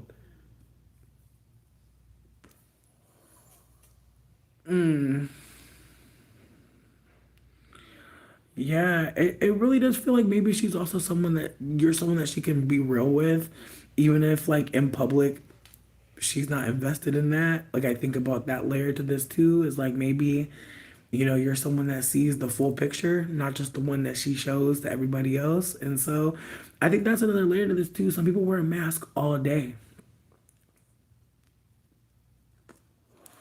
and they love when they can take it off with you. And I think about that too. Like there's some of you that know what that's like to have a friend that the way they act when y'all are not together is not how they act when y'all are together, and it's because they're acting, they're performing to be in the rooms that they're in. Like that's what I got from this reading. that she performs so much that she's able to let her hair down with you, but it doesn't feel good because she doesn't spend time out there building you up, loving on you, being your friend. Like it just seems like she spends a lot of her time, like you said, just like not being as loving, but behind the scenes she has a secret heart. And I think about that too. I think about the ways that some femmes perform a particular way out there to make other people afraid of them, or make people second guess hurting them, or second guess being mean to them or disrespectful. And again, the ways that like turning that off can be hard. Like, again, there are some femmes that are very soft, very sweet, but they don't trust anyone with that energy. Like they could be the sweetest person, but they've had so many interactions with people, so many connections with people that they felt like they had to tuck it away, hide it away. And again, I think some of us meet those girls, meet those femmes, meet those women who are playing a part, playing a role that they think makes them look strong. And I think about that too. I think, like, again, I'm watching Teen Mom again. And just the ways that you can be so vulnerable that you spend the rest of your life being tough and being rough and being the first one to strike, preemptively attacking so that other people don't try it. The ways you could, again, hurt people because you don't trust that they really love you. And then, like, that lack of trust, the environment you're in, the ways it's harder to check on what's going on with you and where you're living, what's going on with the people around you. So much easier to reach out to someone that's nowhere near you and think like they're not, And again, the way that this person, you've known them for 15 years, but there's just this power dynamic that doesn't feel good. And again, the ways it doesn't feel good to bring this to them. And I hope that that's what you notice about your relationships with other folks. How easy it is to say, hey, this hurt me. Because again, you may notice that this is, again, another opportunity to focus on who doesn't make you feel like this, who you're not afraid to tell that we've ruptured and I'd like to repair.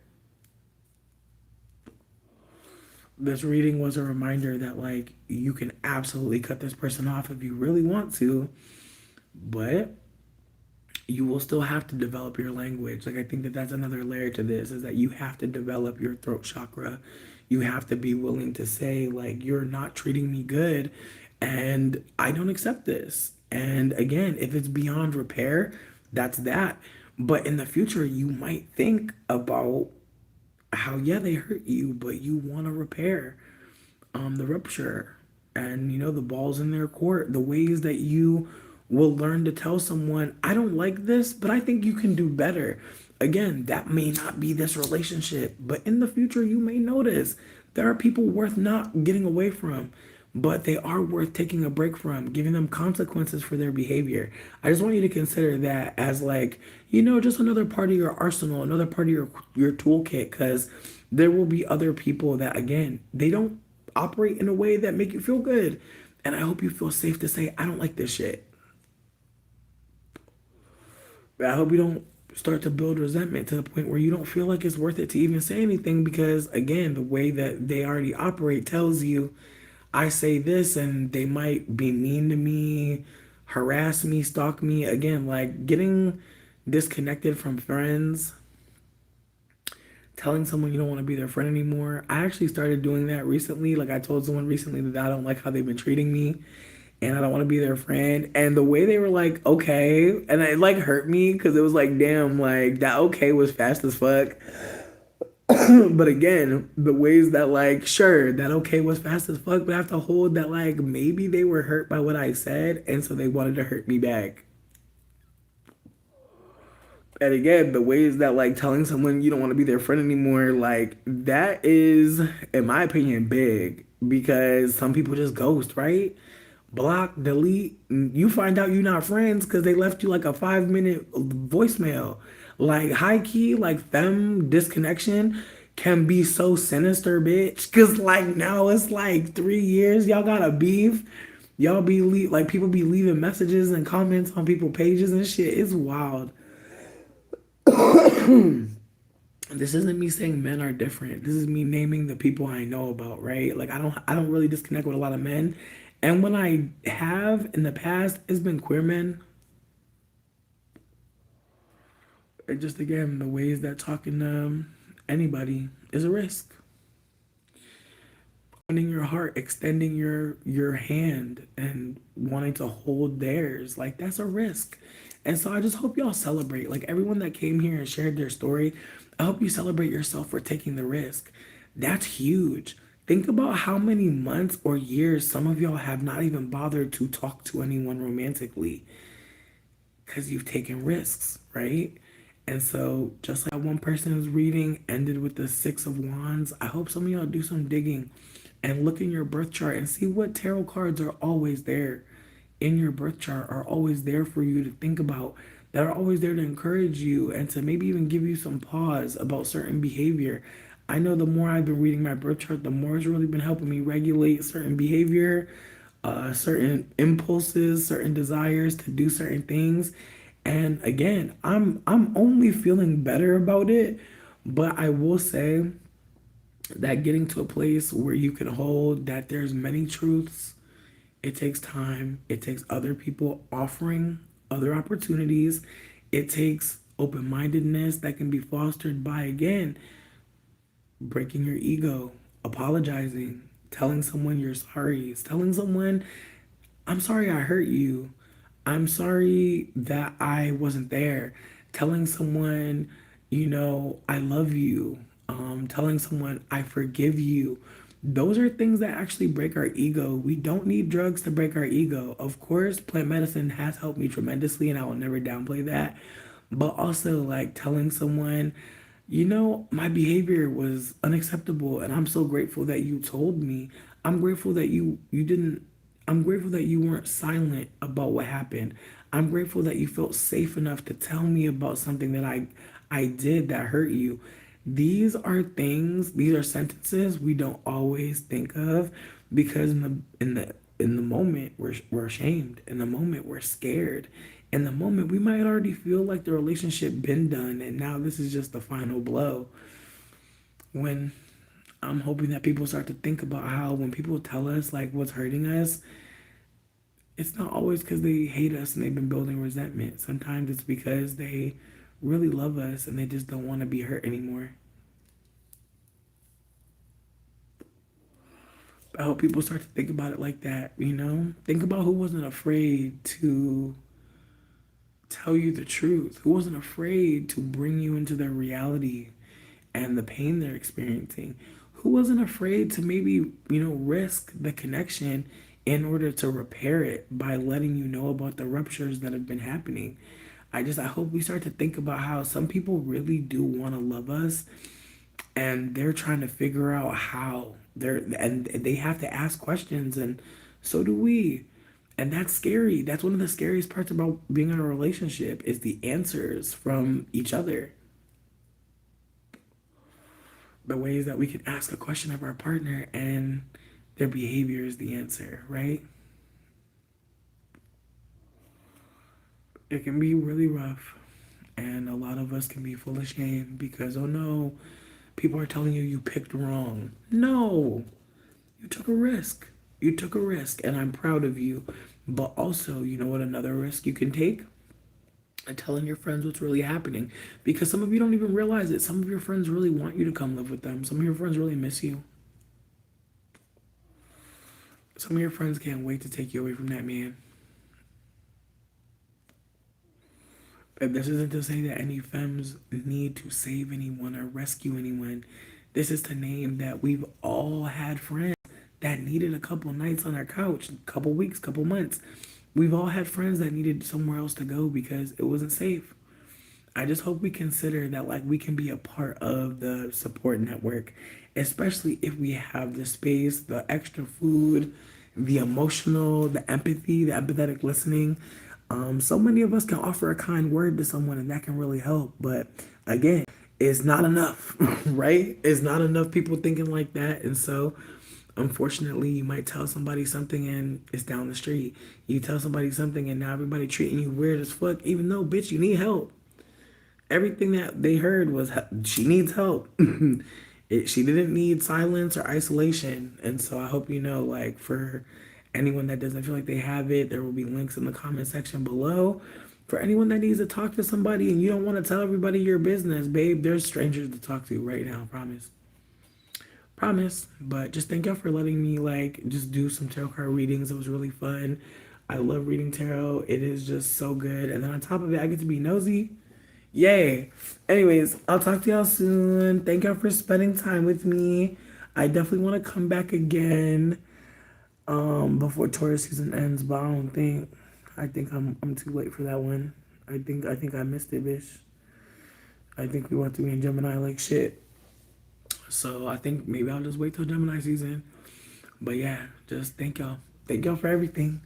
I really appreciated it. I really appreciated my time. I feel like I'm gonna pull a card just as for anyone that watched this whole thing and maybe you were scared to get a card. Maybe you weren't sure what to ask for. Maybe it's too much. Whatever the case may be, I just hope folk know. I just really hope folk know. Your story not too crazy. So where your story gonna set you free and someone else probably too. Never know. I've shared some stories on here that really had some people sitting with the ways that they're being abused. Notice they're being taken advantage of. And it's not to say that they just got out that situation just because they heard a video, but they started to think about what a better life could be. And I feel like that's the point, right? That there's a better life, that there's a life you could be in control of, that you could be happy in. And it's gonna take support, and that's not a bad thing. What a relief, right? Like, that's what I keep trying to offer. Like, what a relief that it's not all down to you. What a relief that it's not on you to fix it. What a relief that needing support is so understandable, and it should be the standard. But again, we're working on it. But like I said, I'm pulling a card for anybody who needed some reaffirmation, or yeah, who needed affirmations rather, who needed to just hear something, anything. And again, maybe you were scared to ask, maybe it wasn't time, maybe this is the card that reminds you that you got a deck. You should ask it some questions, or maybe just pour some love into it and see what it says back. All different types of ways to read. No wrong way. You're going to find your way to do it, and it's going to be right for you. Look, I don't even be shuffling the cards like other people. It don't matter. Have fun. Don't try to be perfect. Try to have fun. Try to do what's easy for you to do. Do not stress yourself out too much. Hey, look at that. Leo card popped out. The sun popped out. Ego popped out. All right? Just remind yourself that you are not alone out here. And if that don't feel true, that's not your fault. A lot of isolation is woven into this system. It's set up to feel alone. It's set up to make you think you need to find someone to make a family unit so you're not alone anymore. You're not crazy. All right. What's on top? What's the affirmation? Oh, who's this? Who's this? Oh, the Hierophant. You know what's funny? I want to say that's the Taurus card. I want to say that, but I could be fucking wrong as hell. I could really be wrong. Yeah, hold on. If anybody has any input on the Hierophant, let me know. Belief, traditions, maybe. A woman is dressed in her Sunday best outside a place of worship. Okay. Oh well. She operates as a seer, teacher, poet, and philosopher. She symbolizes the core values of learning rooted in structures and institutions. She honors the idea that all masters come from mentors. The Hierophant imagery can evoke strong and dismissive emotion, depending on one's experiences with organized religion. A yogi, village elder, coach, therapist, and guru are some of the less conventional spiritual leaders that can represent the Hierophant. It's interesting. I feel like I don't get into this card that much. So we're learning together. Some cards I just don't care. I don't know why I don't care about this card, but religion fascinates me, so I'm surprised. All right. While discernment when engaging with all institutions and systems is necessary, don't throw the baby out with the bathwater. Rules, regulations, and structure have their best place in the world. Have their place in the world. The Hierophant divulges sacred wisdom and knowledge. When the Hierophant card is pulled, it is time to consider the following. What aspects of what is expected of you could be good for you? What do you believe in or have faith in?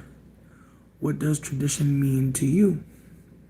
The flower is an anemone, protection against evil. The element is earth. The chakra is throat. And it says morals, rebellion, personal beliefs, stagnation, challenging tradition, unconventional lifestyles, unconventional relationships, nonconformity. It says listen to or read a book, and it says I am open to receiving direction and wisdom from the guides, teachers, and elders in my community, which I feel like that's really what I've been sharing. But also not just elders, like there's so many younger people that have so much to share. And do we listen to younger people often? No. And why not? When, again, I can understand when we're talking about experience, but younger people are having newer experiences and they should be listened to. But again, it says what aspects of what is expected of you could be good for you. I'm gonna sit with that one. In the middle, who is that? Four of Coins. Now in the middle, as I said, the middle can be internal feelings, things that you might have only just felt inside, might not have felt safe to say. As someone who has the Four of Coins in my chart, the Four of Coins is about holding on to money. It's about being a little focused on money to the point where it can be the most focus, where stability and having access to opportunity, having access to resources, those things can be such a focus that you kind of miss out on other things. You kind of miss out on ways that you want to exist in the world because you feel like you're in such a fixed position financially that you kind of become almost stuck in a position. It's kind of like, for the people that are going to work that still are getting a paycheck, a lot of them are going to work and then coming right home. They don't have a third space. They don't have other things that they can pour themselves into. And not only that, but they're not in a position where they have the community support to weather all of the storms that are coming. And so there are so many people online who people think are chronically online, but I think we know where our support systems are. And as someone who is online and knows, most of the people that have supported me in my life are people I've never met in real life. I've gotten the most support from people all over the world. Like there are people that have been supportive of me in different countries, and I've been so grateful. But again, the ways that like that focus on like financially making it can be such a soul sucking feeling, like knowing that, like, just again, the ways that like when you need money, time is such an enemy. The ways you can start to feel like your body is becoming a certain position. The way you can feel stuck in a position, or even like you don't have anything solid, you're just running around and everything driving you is the financial gain, not the joy, not the support, not the stability. You're not even stable, but this position, this movement is providing just enough. It can be overwhelming. Aw, on the very bottom, Mother of Coins. I just want to name, like, this reading is very earth sign heavy, very earth, very physical. Mother of coins. This is the queen of pentacles. This is the mother Capricorn holding on to what? Yes, part of a beehive, part of a hive where she is clearly harvesting honey.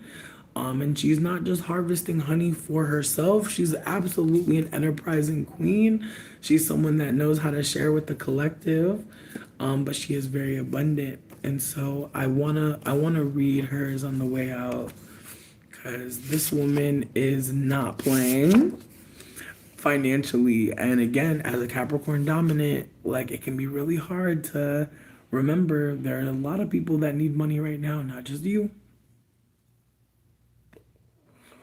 Generosity, opulence. A beekeeper stands in an orchard on her honey farm, holding a frame from the beehive.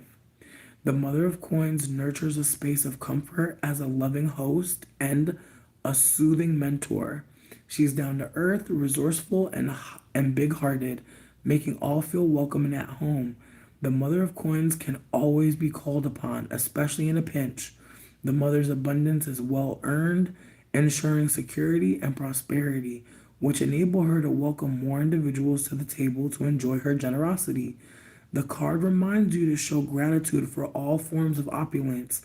Knowledge and health are riches she honors as generational wealth. Reaping fruits of labor, creature comforts, resourceful, honest. Do not spend for 1 week or month. Ooh. I don't know how realistic that is. Maybe set a boundary around not spending on something in particular for a week or a month. Maybe something that, again, is a creature comfort. It's something that is so normal for you to get. Maybe instead spend a week of sending that money to someone else. Maybe spend a month of sending someone else something that, again, you don't need, but you've been using. Again, I'm hoping that we all know that there's moments in life where we have some extra money. Heard you. Listen, this outro reading is one that is just trying to think about wellness. Like from what I'm reading, it's trying to think about the future. It's trying to think if you don't spend money this week, what will happen next week that you may use it for.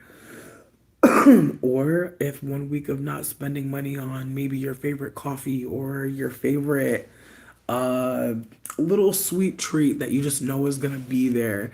I just think that this reading is a reminder that like there's other people going without much more, and you going without something small could really be something big for your community. Again, some people cannot afford to not spend for a week or a month. Like that's just not realistic. But you could set the boundary around something small. Something like, not spending money on that app subscription because maybe you're gonna put that money in savings. Whatever the case may be, I know it seems fake. And so, with that being said, I want folks to consider that there are places online where people are giving away shit like cars and computers. I know you don't believe me. I know. But it's called Buy Nothing. It's not charity. It's not begging. There are so many people out there that have so much stuff and it's not bad, but they don't know what to do with it. Capitalism has a lot of people acquiring things and hoarding them.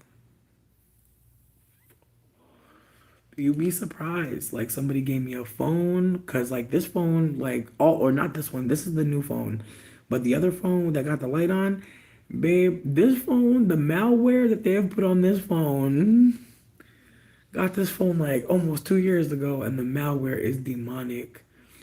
Too good to go. Thank you so much. Thank you. But yeah, no, try out Buy Nothing. Try out if you're queer, if you're gay, lesbian, trans, LGBTQIA plus, look into Queer Exchange.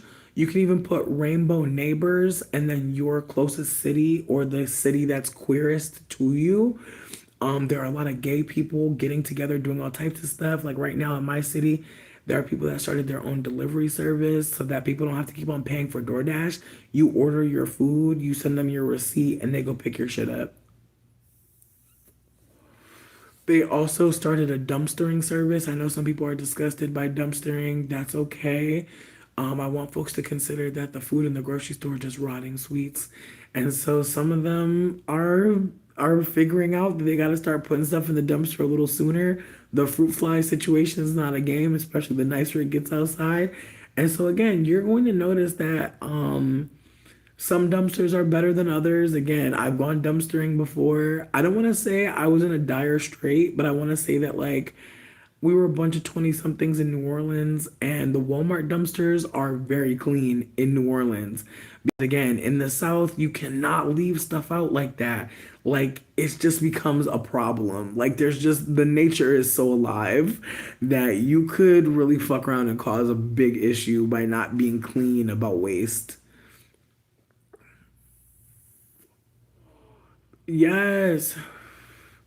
Listen, I'm so glad y'all are sharing about buy nothing. Listen, there are people on the buy nothing. I think I shared the story before. Somebody had catered an event and they were like, the first person to get here can have all this food from Chipotle.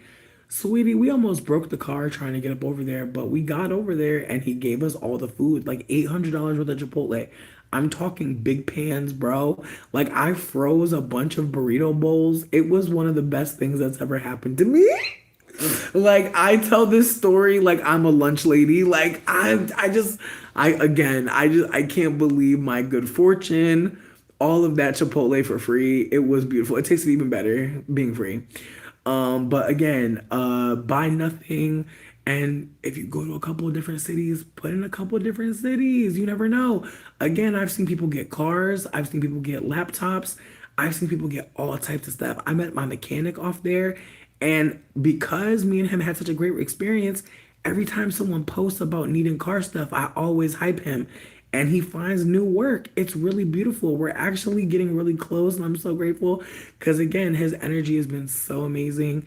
And again, meeting someone who is also in the foster care system and who is like, again, like in charge of their life, mastering their own life. It's just wild again to meet people who their family didn't have the means to care for them, didn't have the emotional spoons, and just how so many of us are thriving, but we just don't have enough external validation, and it can really put us in a really wild situation. So I'm just grateful that everybody that came here came through. For the folks that shared, thank you so much. If you weren't ready to share yet, that's okay. Buy your own deck. You don't have to wait for someone to gift a deck to you. Buying decks can be fun. There are so many different decks out there that are so beautiful. You could also make your own deck. Like all you need is paper, babe, and intention. Just keep that in mind. Like you don't need to buy anything. You could really create something for yourself. And making a deck on your own, sweetie, the way that deck will mean so much to you, and it'll teach you a lot faster than a lot of other decks will. Just like reading what the cards mean and write and drawing something that means something to you. Just consider that. You can do a lot of magical stuff on your own. All you need is some creativity and to, again, find mentorship, find guidance. There will be some links in the comment section below because there's a couple people that I listen to that when they talk about the cards, I'm just like, thank you for your perspective. Like everyone has a different flavor, something different to share, a secret ingredient. And I just hope y'all find like what pot y'all are supposed to be in. Like I hope y'all find like the room where like people can really taste like, yes, we needed you. And they celebrate you so easy because it's so easy to celebrate you. Like it really is. Just please change the standard on quality of the people you're around. And if you can't, if it's not possible, look online. There's so many people that like stuff that you like, so many people looking for the same stuff as you, looking to talk. But finding them, it means they have to talk, right? It means you have to talk. It means that people have to be willing to take the risk. Anyways, just thank y'all for listening. Thank y'all for hanging out. I'm gonna talk to y'all soon.